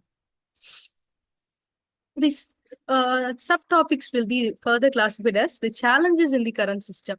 Basically, the challenges include currently the financial system faces several challenges. Reporting standards vary across countries and institutions. Oversight is often basically fragmented, and in some cases, corruptions and mismanagements thrive. These weaknesses directly threaten global financial stability. So basically, the lack of standardized reporting mechanism, insufficient oversight mechanism, risk of corruption and mismanagement, impact on trust and financial crisis plays a crucial role. Basically, the key pillars of transparency include transparency starts with the open data. Institution must share accurate, timely information about financial conditions and policies. Clear communication ensures all stakeholders, governments, business, and citizens understand the risk and plans. Independent auditing actually guarantees information which is very much trustworthy. So open access to financial data, clear communication of policies and strategies to the stakeholders, independent auditing and reporting standards, real-time risk disclosures. These are the basic key pillars of transparency where we can say that it is transparent. And moving on to understand the importance of accountability. Accountability, as you all know, it means setting a clear roles and responsibility for all actors or the stakeholders. When things go wrong, there must be some consequences. Accountability also means enabling the citizens, investors, and the international community to hold decision makers responsible for their action. In simple words, you can say the liability of the stakeholders. So what can be the pillars of the so-called accountability? It might be clearly defining the clear roles and the responsibilities of the stakeholders, strong enforcement mechanism, sanction for non-compliances, and encouraging stakeholders. As a basic lawyer, I would like to emphasize the liability of the stakeholders. Only once you define the actual roles and responsibilities, then only you can able to demarcate the liabilities. So this you call it as in law, you call it as a division of power. Wherever there is distribution of power, you must make it as division of power. Then only you can go for accountability. So this is an important concept. Moving on to understand the role of multilateral institutions. In order to have a financial stability, the key role to be played by the multilateral institutions include, say, for example, International Monetary Fund, World Bank Group, Financial Stability Board, regional development banks, their roles in promoting best practices. Organizations like IMF, World Bank, regional banks play a key role. They can set international standards, provide technical assistance, and act as watchdogs. Multilateral institutions must lead by example, demonstrating strong governance and transparency themselves. As we have seen the importance of precedent, these will be taken as an organization which will be playing a key role when it comes to the financial stability. Moving on to understand the tools and mechanisms on financial stability, technology may be a powerful ally. Public dashboards increase visibility into financial flows. Peer reviews encourage best practices. New technology includes blockchain, existing possibilities for tracking how funds are used with minimal risk of tampering. Exactly will help to understand or will be more into this financial stability in order to have a greater system of auditing. This tools and mechanism, as we are moving into a digital era, this plays a very crucial role. And I've taken few case studies also for a good example as well as for a bad example. The success stories like World Bank Open Data Initiative shows the transparency builds credibility. On the other hand, basically the Greek debt crisis and the 2008 financial crash basically highlights the devastating consequence of opacity and misreporting. We must learn from both from the good example as well as from the bad example. And moving on to understand, to make it very simple, I have I have brought in few recommendations. Going forward, we must adopt standardized transparency guidelines. Independent audits should be made mandatory. Building public-private partnership can, in fact, enhance oversight. Finally, multilateral institutions should invest in helping countries develop the necessary capacity to implement reforms. On conclusion, I have set 4 goals. Transparency and accountability are non-negotiable. In conclusion, transparency or accountability aren't just ideals. They're necessary for preventing crisis and ensuring sustainable growth. Strengthening these principles will build trust, resilience, and safer global financial environment. It includes collective effort needed for resilient global finance, building trust, final call to action. So these are all the basic criteria we need to look into it. And I find this, I really thank to offer me such a golden opportunity. Thank you so much. Thank you, ma'am. Thank you, Dr. Amara. Thank you, ma'am. Yeah, that was a wonderful presentation. Dr. Thank Anjum Qureshi, please. Yeah, thank you, Dr. Amara. That was really a wonderful presentation. Thank you. And as you were talking about, yes, transparency and accountability. Yes, of course, these two are very important characteristics that we need, and they're fundamental, in fact, to maintain a stable and trustworthy financial system. Like you were talking about transparency, it will help to build trust among the stakeholders and have a more stable and resilient financial system, because by openly when the companies or the institutions will be sharing their financial information, the organization and the individuals will have a better accountable and collaborative environment, which is required for the long-term financial success. When the financial accountability is, it is when everyone in the company will take responsibility for the money, and this will help in developing trust, help management take better decisions, in fact, smart decisions, and it will keep the country on the track for long-term success. And as you were talking about technology, yes, one of the technologies like blockchain. So yes, blockchain is a wonderful technology that can streamline banking and lending services. It will reduce the counterparty risk. It will decrease the issuance and settlement times because it allows authenticated documentation and real-time verification, because in this era when we talk so much about the data privacy and security, so this blockchain is surely going to help in the financial stability. And the multilateral institutions like you talked about, yes, like the multilateral institutions like the IMF and the World Bank, it will provide a platform for the member countries to collaborate on economic and financial matters, and it will help in fostering a shared understanding and also addressing the global issues. So that is all from my side. Thank you very much for the opportunity. Thank you, Dr. Qureshi. Thanks for the quintessential summary that you have highlighted upon there. Enhancing transparency and accountability in multilateral finance is crucial for promoting sustainability and the trust. The key word there is the trust in the global financial system. I think that's the thing. That's a key word that has always lost the key, and that is always in the lost and found, unfortunately. That leads to the key aspects of transparency and accountability. When it comes to the clear reporting, the regular and the detailed reporting on the financial transactions, projects, and the outcomes. With the open data management, as you know, there is a threat which is involved in it, a direct and indirect threat. When it is direct threat, we welcome it because it is open and we are able to see and we are convinced what we are seeing.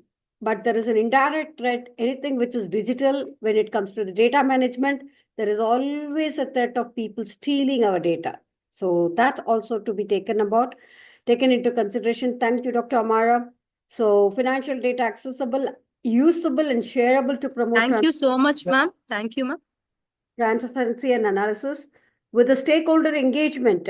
Thereby will be very successful in stakeholder engagement, engaging in diverse stakeholders, including civic society, to ensure that concerns and the needs that are to be addressed locally, relating it to the international market as well, so that we are bridging the gap between the two, with the independent oversight of establishing mechanisms to monitor and evaluate the financial institutions' performances globally, such that there is a portal where everything is uniform and everybody is able to view each other's performance and validate it as such.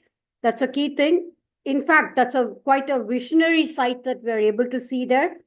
So the benefits of doing such a transparency and accountability to occur is that which will increase the trust such that among stakeholders, including investors, citizens, and the governments, where the investors are not at the big battling always, with improved decision-making, with accurate and timely information which are available to them for informed decision-making, reducing corruption with transparency and accountability, which will prevent corruption and ensure funds are used for not for their intended purposes, but for the common purposes, with enhanced stability, thereby reducing the financial crisis or the risks, challenging the challenges, and creating more pathway for the opportunities. With the complexity of the multilateral finance involves complex transactions, making transparency and accountability, with data standardization, technology enhancement with leveraging technology such as blockchain, etc., that you have mentioned already, and working on international cooperation among governments and institutions and stakeholders that will really enhance the contributing to the more stable and trustworthy global financial system. But the key takeaway from your thing, what is that? Is that there is a place for every man's need, but there is no place for any man's greed. So the love of money is the root for all evil. And definitely greed is not a financial issue. Greed is a bottomless pit which exhausts the person's endless effort to satisfy one man's need without ever reaching satisfaction. So on that note, we conclude Dr. Amara's thing. So presentation, the deliberation taken into account on a common note. Thank you, ma'am. Thank you so much. Thanks for that. Really, it's a call to the world, which will definitely be looked into. Thank you. Thank you, Dr. Amara. Moving on, may I request Ms. Vaishali? Yeah. To invite the next speaker. So, Thank you, Ms. Vaishali. Yeah. Thank you, Dr. Amra, for sharing your valuable thoughts. The next speaker I would like to invite is Professor Eboria Charles, representing International Internship University in Nigeria, is an academician, professor, insurance consultant, and accountant, admin and manager, and is an international motivational speaker, founder dynamic of Peace Rescue Mission International. Welcome. Thank you, His Excellency Professor Charles. Please, the podium is all yours. Thank you. Thank you, everybody. My dear sister, I need to thank you, Dr. Sukuma. God is going to lift you up and bless you. From what we have been doing so far, I thank God for the topic. Very interesting. I enjoyed all the speakers. I want to talk on financial literacy. It's a state of art of safe and subsidiary financial freedom globally.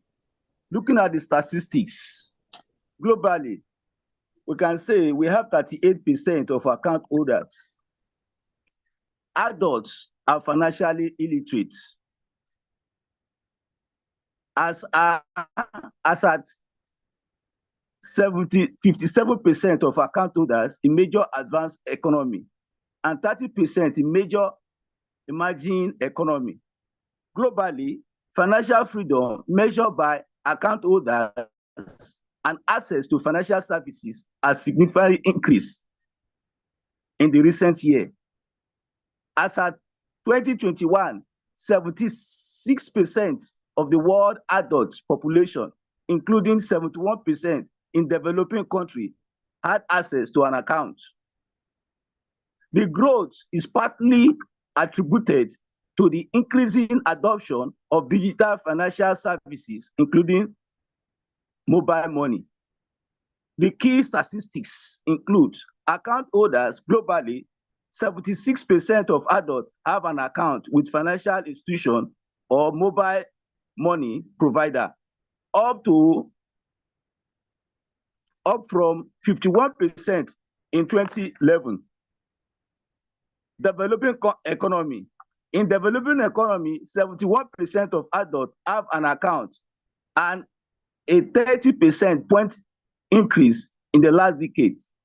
In digital payment, we also have nearly two-thirds of the adults have made or received digital payment in the past year. In the area of financial resilience, half of adults in developing countries can access emergency fund within 30 days. In the area of gender gap, the gender gap in account holder in developing economy has decreased to 6% points from 9% points. In the area of economic freedom, the Economic Freedom of the World Index shows that global economic freedom has seen some fluctuation about continues to grow overall. That in 2022, report found that the average rating of economic freedom fell slightly in 2020, but prior to that, there had been consistent improvements. And when we look at it from the statistic of financial freedom in 2024, we can see the countries like when you look at the freedom for this country, USA about 80%, 80, UK 80, Switzerland, Singapore, Denmark, Australia, they are 80 as in percentage of financial freedom. When we look at 7%, we look at Spain, we look at Portland, we look at Morocco, Israel, Ireland, Germany, Colombia, they are 70. When you talk of 60% financial freedom, we look at the area of Turkey, we look at Portugal, Mexico, Italy, and we look at Indonesia. When we talk about 40% financial freedom, the country, you look at Togo, South Africa, you look at Senegal, you look at Nigeria, you look at India, you look at Angola, you look at Gabon. When we talk of the countries that are having financial freedom of 50%, we look at Zambia, we look at Tanzania, you look at Kenya, Egypt, Gambia, you look at Cameroon, you look at Brasilia. So all these, and when you talk about 30% financial freedom, you look at Tunisia, you look at Congo, you look at Lebanon, you look at Nepal, you look at Algeria, look at Burundi, all those areas. When you talk of 20%, you look at Senegal, you look at China, you look at Ethiopia, you look at Sudan, you look at Togo, and when we talk of 10%, Zimbabwe, look at Iran, you look at Cuba, Venezuela. And when you talk of 0%, the Northern Korean.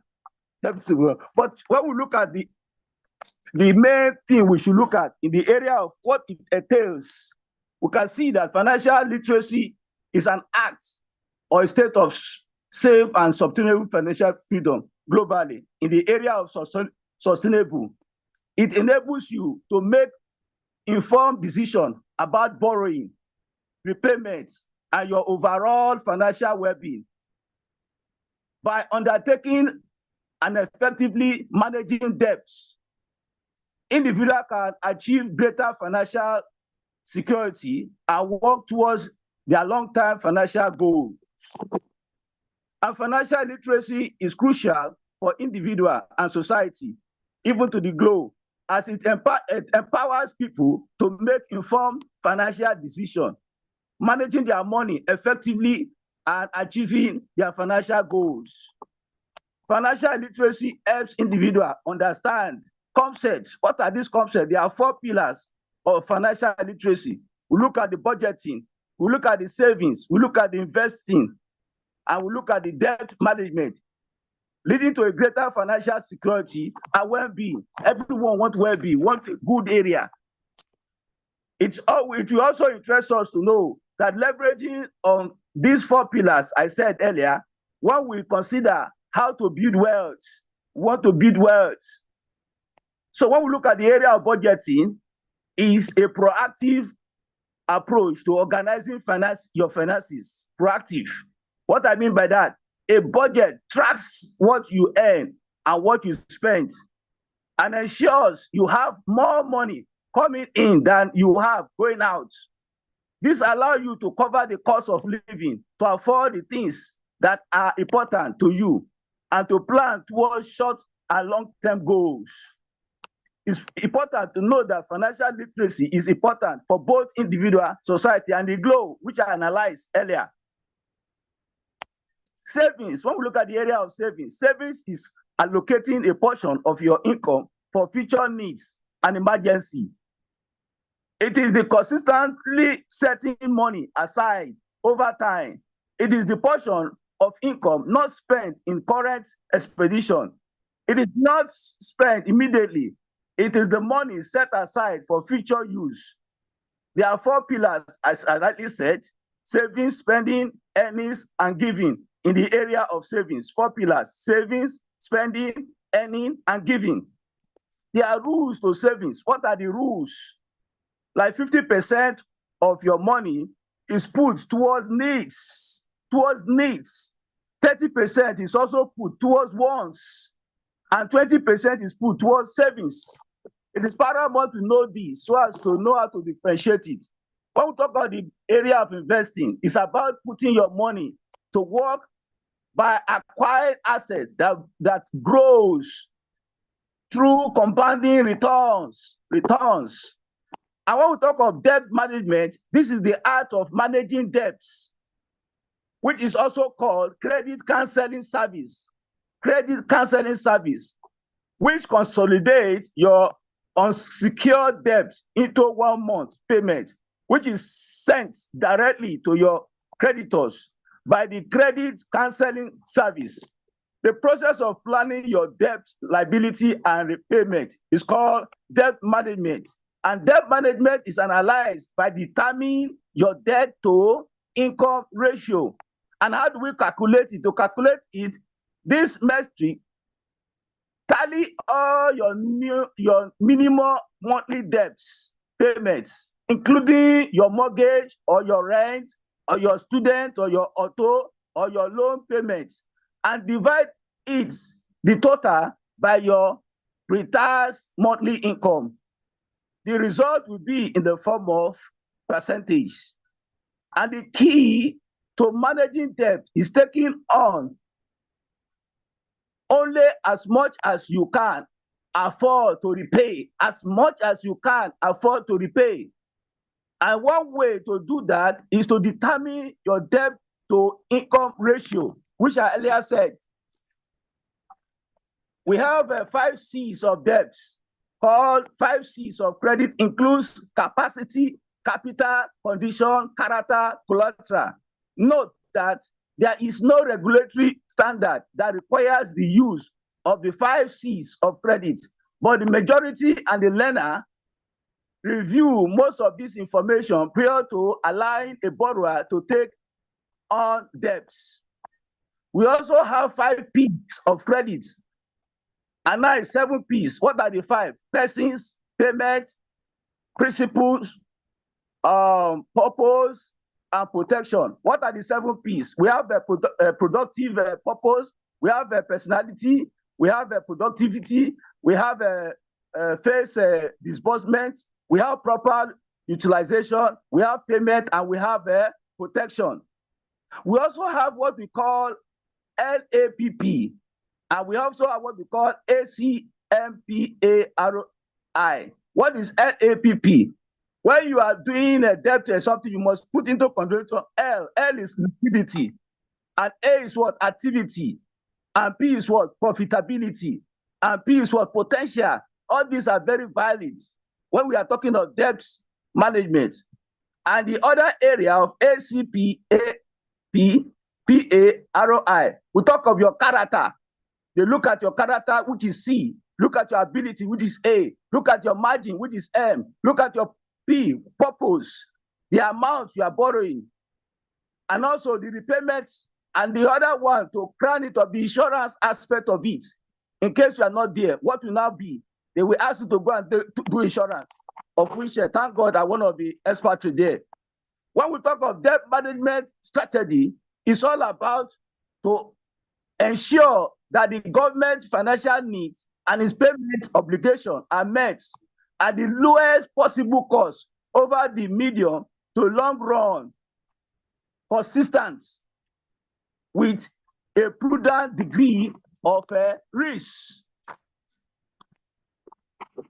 How do we look at financial literacy in the area of individual, society, and the globe? In the area of individual, we look at it improve financial decision on your spendings, your savings, your investment. Then you will be able to at least do better in the area of financial outcome. When we talk of individual as per financial literacy helping, we look at the area of reduced stress. Look at that, stress and anxiety. Nobody wants stress. To avoid such, you need to be financial illiterate.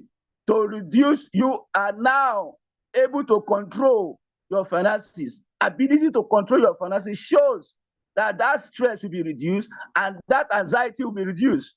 What are also advantage you get in from individual in the area of financial literacy? Well, better you know, it builds wealth. Everybody wants wealth. You build it. Better you know, you now have the knowledge and the skills to make informed investment. Since you are aware of what is going on, you'll be able to make informed. That's why we call it informed investment. And when you look at for individual area, you look at avoiding financial pitfall. What do I mean by that? Since you are now aware of your financial concept, it will help you to recognize and avoid all the scammers, all the predatory lendings, and other financial traps. They are always trapped in financial area. Since you are aware of your financial, you are very sound about it. It avoids that traps. You avoid it. In the area of individual, we look at the area of achieving financial growth or goals. You can now save towards life-saving events, like plan for your retirement, plan for your children's education, plan for your own education, by the time you are aware of it. When you look at individual too, it helps you to effectively manage your money. Since one is being equipped with the skills, it gives you the opportunity to create budget, to track up your expenses and to manage your debts, being sound in the area of financial areas.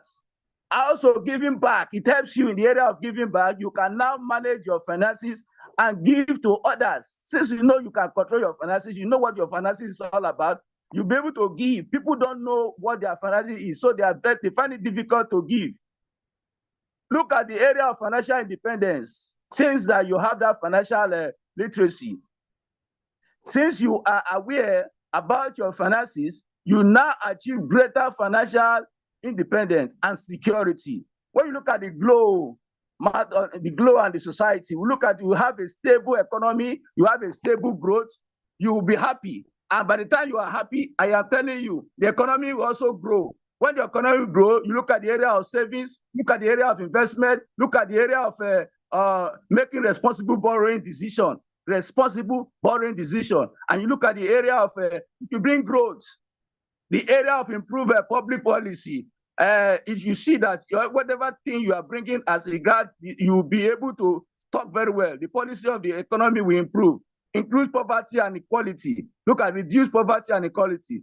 One will be better equipped to engage in public discourse, advocate for policies that support economic well-being.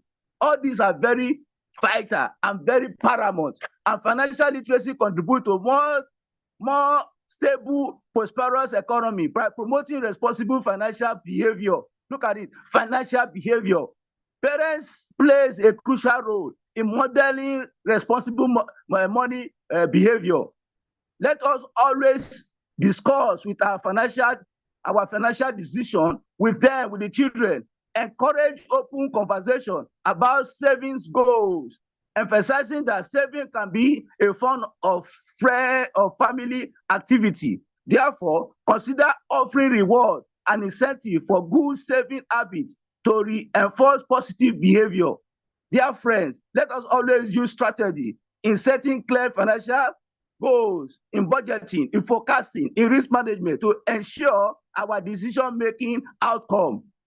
Accurate financial reporting support in informed decision by providing data-driven insights and fostering transparency. This is very, very key. Sustainable financial is the set of principles, standards, norms, regulation, products that pursue financial return alongside environmental and social.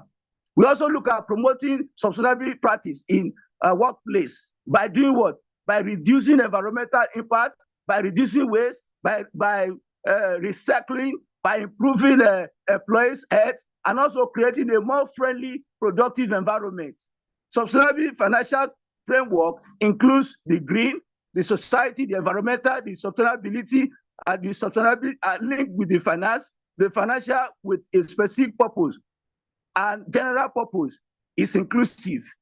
Sustainable financial is necessary because it is a long-term value creation. It is all about learning sustainable financial, which helps professionals understand how a company can position themselves for long-term success by becoming more resilient to environmental and social risks.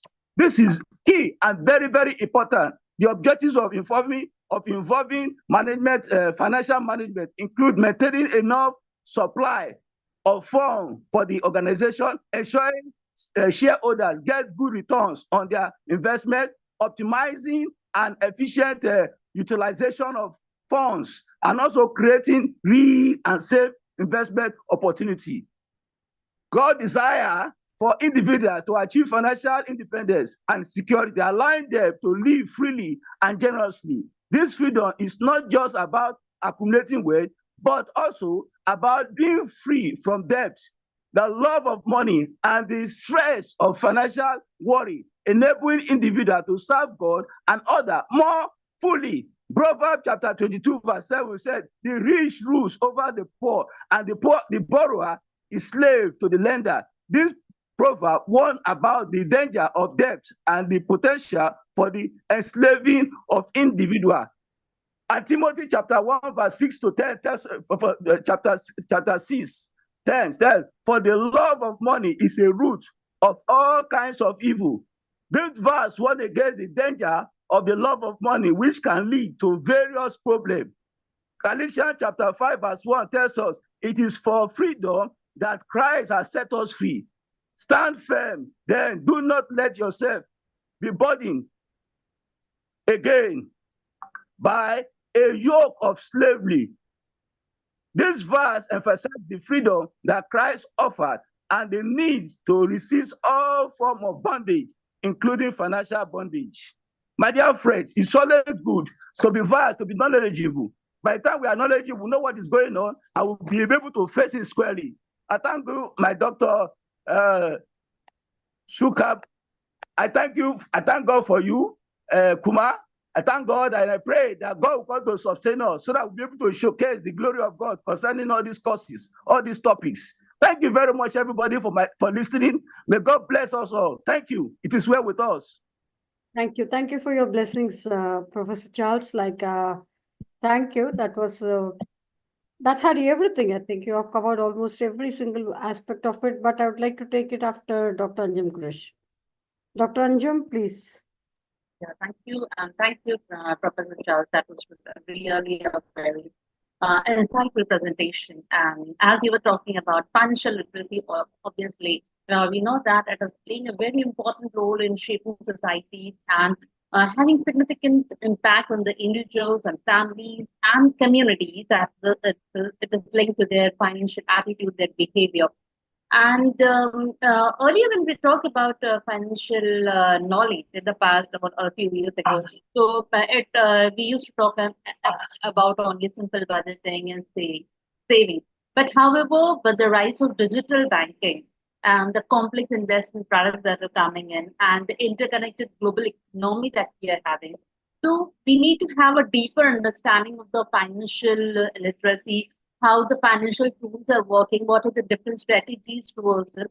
And today's society, yes, as you said, it demands for financial literacy as an essential tool for essential life skill, we can say, which is very important for navigating an economy driven by technology, by consumerism, and the ever-changing financial landscape.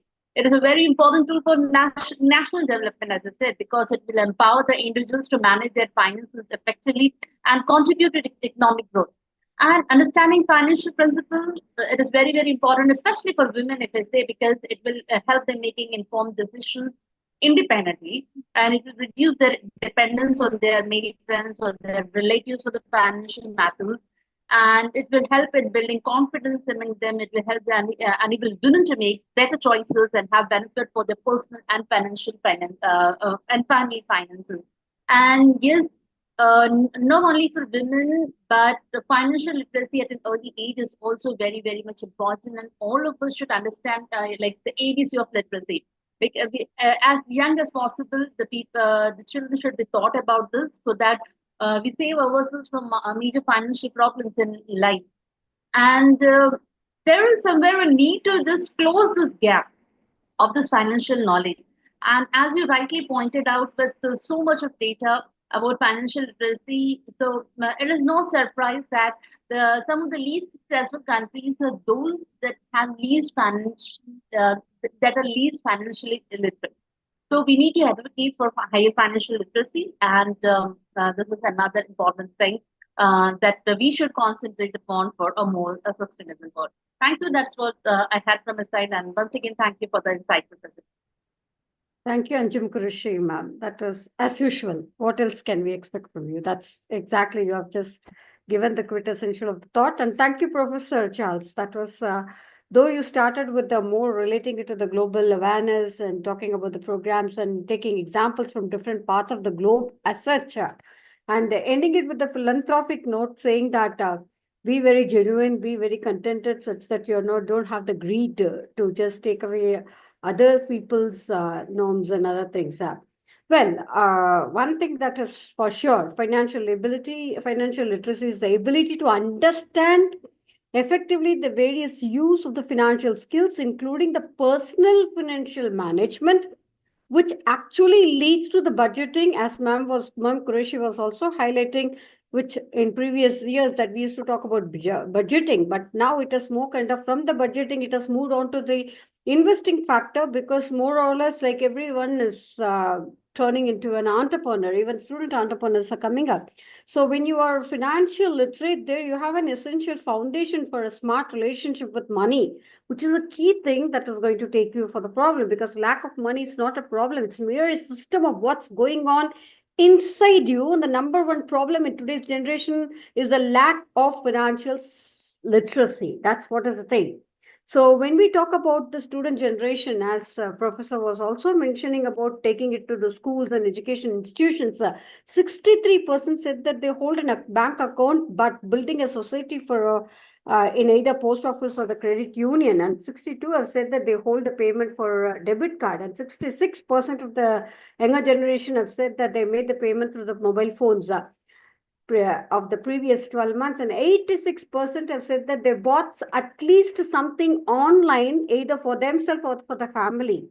So what does this mean is that with the lack of the financial literacy, people have started using it without even knowing exactly where they were heading to, and which shows a surge in the financial inexperienced, overconfident young people investing in the financial markets. And this is again a concern, again begs for a question whether the young investors should be made to prepare for sound financial decisions, especially anyway, I leave it there as a question as such, which will be addressed at the later stage. So when we go through the financial literacy, it is associated with the positive financial behaviors, as ma'am was mentioning, and high performance in the financial literacy were more likely than the lower performers to report. That is, to take some factuals, only 72% have saved some money globally, and 50% have compared the prices in different shops before buying something. So definitely the opportunities to develop financial skills remain uneven. So this is the major crisis and the further challenge that has to be addressed at the very younger generation, because they are going to be the future of the world. So when it's such a case, factors such as social economic background, gender, family environment play a very significant role in the extent to which a young person feels comfortable while using these financial tools. And students from disadvantaged social economic backgrounds should not be encouraged or should have been given very little exposure, such that 12% of the variation will be there in the performance, underlining the importance of the given to the students of the equal opportunities to learn more about money better than the peer-offs. So when it is such a case, thanks for taking all those citations from the Globe.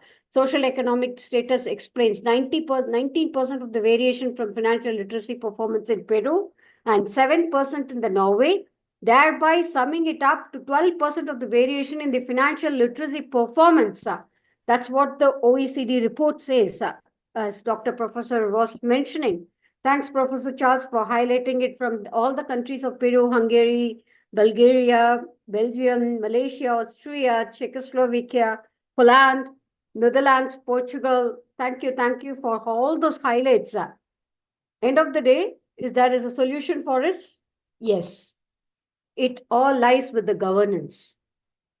So the governments are to play a very critical role to play in ensuring that the younger generation, especially those from the underprivileged background, who are with the threats of handling this finance without knowing the importance of the significance or even the threats which are involved in it, should be given the opportunity to develop the financial literacy skills. They should promote the safe, age-appropriate opportunities for students to learn how to use the financial services to make financial decisions. And the governments can always bridge this knowledge gap by systematically incorporating financial literacy into the school curriculum. Thank you so much, sir. Ensuring it is taught to all the students, and this is more relevant to, as it can be always related to PISA, that shows the students have been exposed to the tasks in school, exposing the financial issues to perform better. As such, they take it up on data handling and also talking about the entrepreneurship, which is going to be the future for 2030. So moving ahead, more discussions will come next week. Thank you so much. So in the rapidly evolving digital financial world, young people should be exposed to the financial products than ever before, and a proper education and support will do good in creating equal opportunities for financial learning, developing financial skills for the safe engagement, and to empower the next generation to be more confident and smart across the financial world. Thank you, Professor. Thanks for those highlights. Thank you. So without taking much time, I request Ms. Vaishali to invite the next speaker, as we are going to sum it up with the SMEs once again, because we're talking about entrepreneurship. So I think we have Dr. Arul King, who's going to talk on promoting greater integration across the financial markets as SMEs and entrepreneurships involved. Yes, over to Vaishali. Thank you. Thank you, Professor Charles, for your enlightening and thought-provoking session. The next speaker I would like to invite is Dr. J. Arul King, a smart working researcher representing St. Xavier's Catholic College of Engineering, India, is currently doing research in medical image processing, machine learning. Welcome you, sir. Sir, your screen is quite visible. We can check your audio once and then you can go ahead. Dr. Arul, we welcome you on board. Thank you. No, it was on the presentation mode, sir. Now it is okay. Can you able to hear me? Yes, sir. The screen is quite visible, but you can go on to the presentation mode from the current slide. Either you click there or you can just, yes, there you are. Yes, quite. Thank you, Professor. Please go ahead. Welcome you from St. Xavier's Catholic College of Engineering. Thank you. Thank you. Thank you very much, ma'am. Just I'm going to give a small hint about the strengthening financial system and capital frameworks. Okay, so myself, J. Arulki, so assistant professor in St. Xavier's Catholic College of Engineering. So this is my first session coming to this IGEN Sustainable Development Goals meet. Okay. So regarding this introduction about this topic is importance of a strong financial system. Okay, so we need to develop a important strong financial system is needed. And that is like banking, you have already said, no, regarding the bank accounts, how they manage, how the youngsters are doing. The strong financial system we need to develop, and the importance should be given. And next is impact of economic growth and stability. How based upon all these, how the economic growth and the stability will arise. And next, the purpose of the capital framework. Okay, that's also been important in this scenario. Next is the challenges in current financial systems. Okay, the main important challenge is market volatility. Okay, the market is normally going ups and downs based upon tensions between wars or any other measures. No, so there may be some wars will have a market volatility, or the COVID. You know, this made a very bad market analysis. And next is the regulatory gaps. Okay, so the people who want to regulate the market. So SEBI in India, SEBI has to do all these things. RBI has to control. So there should be a good regulatory team that should be monitor the market and the financial things. Next is the important thing today is AI in cyber security threats. So artificial intelligence that gives more benefits, as well as the cyber security threats have a main important role in the financial system. And next, because most of the financial system is in digitized today, so paperwork have been removed, or it is not at all available. Only the digital financial system is there. So we have to be very clear in the cyber security threats. And next is the global interconnectedness risks. So that's the main important challenge. So one country to another country, how we interconnect the money value, all these things. No, so that's the main important thing. And next is the key components for strong financial systems. And the points, one main point is already discussed very often, that is transparency and accountability. Okay, that's a main important thing. So in digitization, so in India, we see that transparency and accountability is improving and improved a lot. And the key components may be the effective risk management. So how we manage the risk. So every day there can be a risk. So how to manage that, and regulatory oversight. So how the regulatory people have oversight.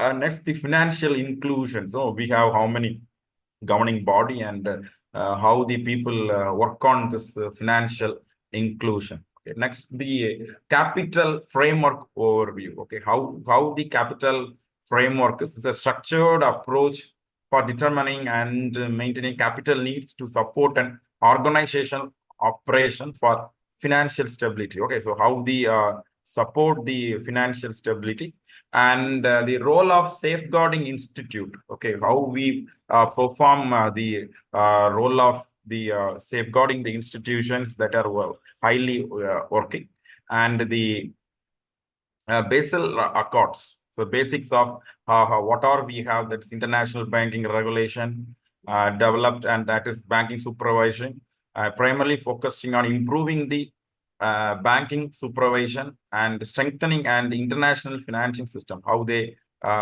process and how they do. So all these things we need. Next is enhancing the capital requirement.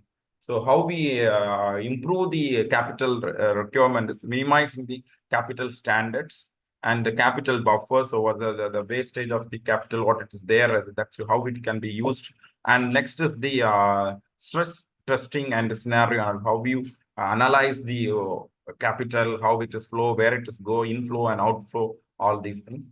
Next, the risk-based supervision. So important thing is when risk comes, how we supervise all these things. So that's the main important scenario. And shifting from compliance-based to risk-based approach, supervise how the supervisory review process works and tailoring the oversight of systematic institution. Okay. And next is the building resilience, diversifying the funding source. Whatever we invest, there should not be a single source investment. So it should be diversified funding sources should be there. And equity risk management, converting all the resilience into the liquidity-based risk management, and recovery and planning, resolution planning should be properly maintained for this.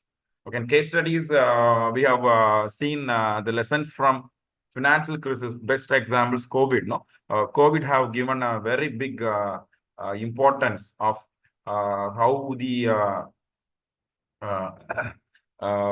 world suffered because of the COVID, and how the financial crisis come and the success story. Even in 2008, 2009, how the market has been gone down and how it is developed. So this should be there, and there is a best practice and conclusions. The main important one point I need to discuss is importance of continuous improvement. So whatever we do, there should be a continuous improvement. Okay, well, every day there can be an improvement in the financial structure, structuring, supervising, regulatory, all these things. And the future trend should be in digital finance and other, how to focus the risk based upon this, and strengthening the framework proactively. That's the main important key challenge. Thank you. Thank you.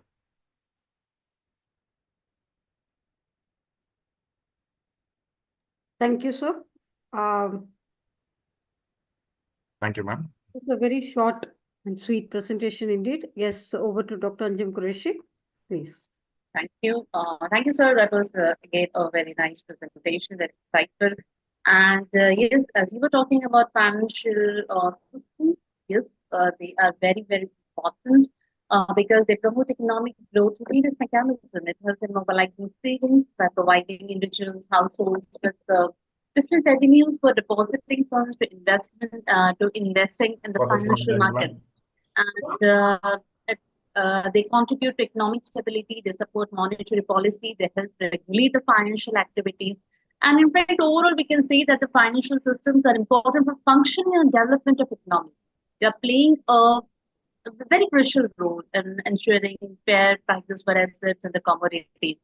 And as we were talking about some of the challenges, is of course with the increasing reliance on the technology and the digital infrastructure, cybersecurity has become a significant challenge for these financial systems, and the cyber attacks, data breaches, and identity theft.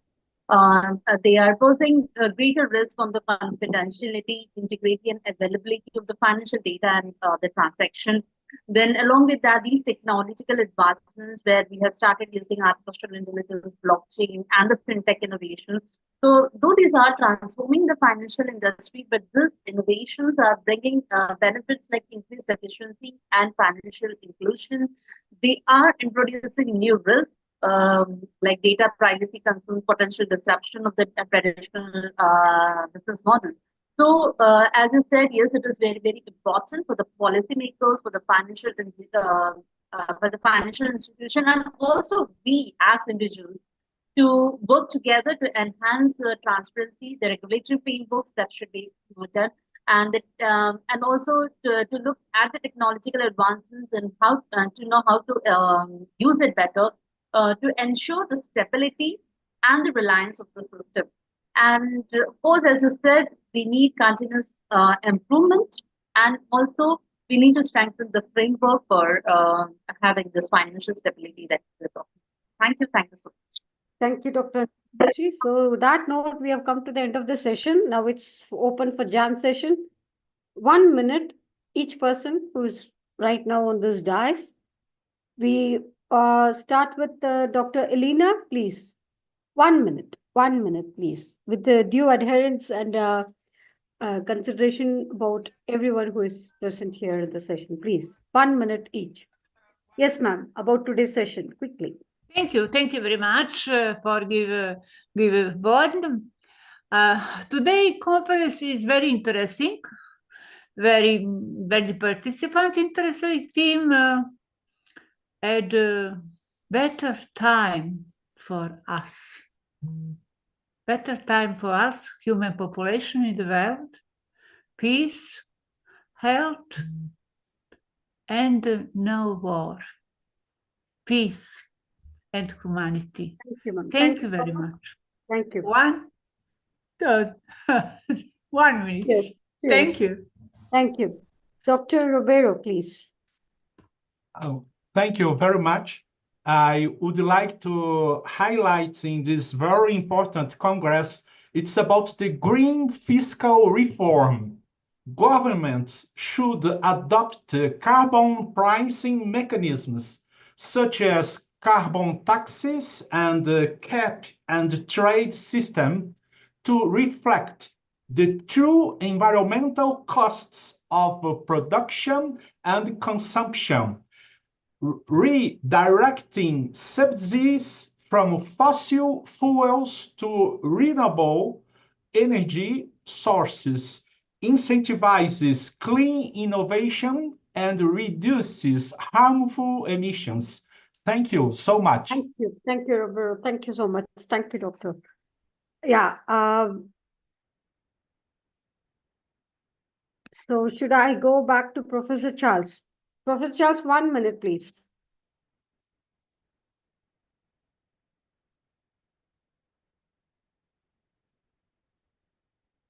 Okay, Dr. Anjum Qureshi, please.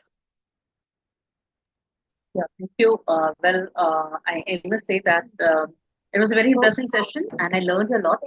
And I had a very little knowledge about this financial stability and inclusivity that we're talking about. In fact, I learned a lot. Thank you for this opportunity. Yes, Professor Arul, Thank you please. so much. I was eating when you called me. Okay, Yeah. My rap 1 minute, 1 minute. now is this. Financial freedom encourages trust in God's provision while cautioning against the danger of debt and the love of money. The ultimate goal is to be free from the bondage of financial concern and to use resources responsibly in a way that reflects God's love and grace. Romans chapter 8 verse 2 says, "For the law of the Spirit of life in Christ Jesus has made me free from the law of sin and death, and the freedom extended to all aspects of life, including our finances." May God bless us as we listen. May God come to strengthen us so that we keep on waxing stronger. And that financial freedom is ours because we have everything. One with God has everything, and God will take care of us. Thank you very much. God bless you all. Thank you. That's one insight I would like to share on behalf of Mr. Pradeep Mahapatra, representation from MP's office. It's a good reflection. Thank you. Thank you, Mr. Pradeep. Yes, Professor Dr. Arul. Would you like to add on there? Dr. Arul King. It's a very good session today. This is the first session I have joined today, and it's a very good session. Thank you. Thank you. Thank you. Akshaya, would you like to add on there, please? Ms. Akshaya, if you're there. Yes, Ms. Vaishali. So first of all, thank you for having me here. This is the second international G20 meet I'm attending. First meet, I had the opportunity to represent the topic of renewable energy, saving our future. So this time, I had the opportunity to invite the speakers. So to this opportunity, I would like to thank Dr. Tanuja for taking up me in this role, and also Dr. Sridivya ma'am. So she's the one who encouraged me both the meet and the last meet also she encouraged me, and this meet also she encouraged me. So thank you, ma'am. And I need to thank each and everyone in this meet. And being a first year student, I got the chance to learn what are all the new things that you were presented today. So thank you for this. Thank you, ma'am. That's great. Thank you. Thank you, Vaishali. That I'm happy that you're being a part of among the very eminent dignitaries and the eminent speakers across the globe. And thank you so much. Thanks for taking part in it, and your participation and your support was quite invaluable. Thank you. Thank you so much. Thank you. Love to work with you more and more. So to conclude on financial literacy, exactly what is it all about and how we can go about it? Definitely, it is a crucial aspect of achieving safe and sustainable financial freedom globally. It will empower the individuals to make informed decisions about financial resources, managing risks, mitigating risks, and thereby achieving a safe financial goal, thereby in whichever profession they are in. So the key components goes as basic understanding the basic financial concepts such as budgeting, saving, and investing in the local arena in the first place, and then move on to the national level and getting on to the global forum or the global market. Thereby, what we enhance with the skills of financial planning that aligns with the individual goals and priorities, and then relating it to the local community and then the national level and state level, district level, and then goes on to the next level. Thereby, we engage ourselves with the understanding of the managing the financial risks such as debt, inflation, market volatility, etc., with the investment knowledge of investment in different opportunities and with the expansion strategies, etc., etc., so that we are equipped to make informed financial decisions that will enable us to handle the financial resources carefully, to have a very inclusive, sustainable finance management systems involved, thereby helping to manage the risks and achieve the financial stability. For what is the reason? To have enhanced financial well-being, to avoid all aftermaths, and to improve the overall financial well-being, thereby reducing financial stress, thereby encouraging and promoting, augmenting in economic growth with the proper decision-making process and the financial behavior which is involved therein. So we have addressed the challenges of the financial literacy with saying that limited access to financial education, which should be made open. Complexity of handling the financial products should not be, which are very difficult to understand, should be made, every single stakeholder should be made to understand the key nuances of it and will be able to handle it in a better way for handling the behavior biases, such as confirmation, the emotional decision-making, etc., etc., etc., the threats which are being involved, with the strategies of promoting financial literacy as we're using financial education programs to cater to all diverse needs and audiences, with the handling of the digital financial tools which are involved in it, that is leveraging digital technologies to provide accessible and engaging financial literacy tools. Thirdly, partnership and collaboration by fostering partnerships and between the financial institutions when working in collaboration with the government and other stakeholders to promote financial awareness, knowledge campaign, and the financial literacy, sharing best practices, such that to handle the cultural sensitivity of developing financial literacy programs that are culturally sensitive and relevant to the diverse population. So by promoting this, the financial literacy, whether it is for the individual or the organization, the government, we can all work together to achieve this for the safe and sustainable financial freedom globally. Thank you so much. That was really a wonderful session, a very insightful session with very huge takeaways for today. Thanks to all the eminent speakers who have joined and who have addressed. My special thanks to Dr. Delton Rubello, Dr. Elena Boswick, Dr. Professor Charles, Dr. Arul King, Dr. Amara, and Dr. Reena Williams, and Akshaya. Definitely, though as a student, she had quite insightful thoughts that were to be shared, and Dr. Tavasi Lingam as well. And on that note, allow me to thank all our community partners, GSFN Global Sustainable Futures, IIU International University, International Internship University, University of Research and Foundation, the Institution of Green Engineers, Good Vision Seva Trust, IGEN Global, Amity University Dubai, and SRM Group, with Sri Ishwari College of Engineering and Sairam Group with Sairam Group of Institutions, and Dr. MGR Education Research and Institute, Sri Ishwar College of Engineering, St. Xavier's College of Engineering, JNN Institute of Engineering, St. Gracious Legacy Foundation, and Global Foundation for Peace, and also Universal Human Values and the Green Brigade. Thank you so much. Until we meet again with the next topic, the following topic of taxation. It's bye from all of us, and we have closed here on time. So I'm so happy to say that. And big thanks to both our moderators, Dr. Anjum Qureshi and Dr. Reena Williams. Thank you. Until we meet again next week for the next Sunday with another topic, it's bye from all of us. Thank you. Good night. Good night from UAE.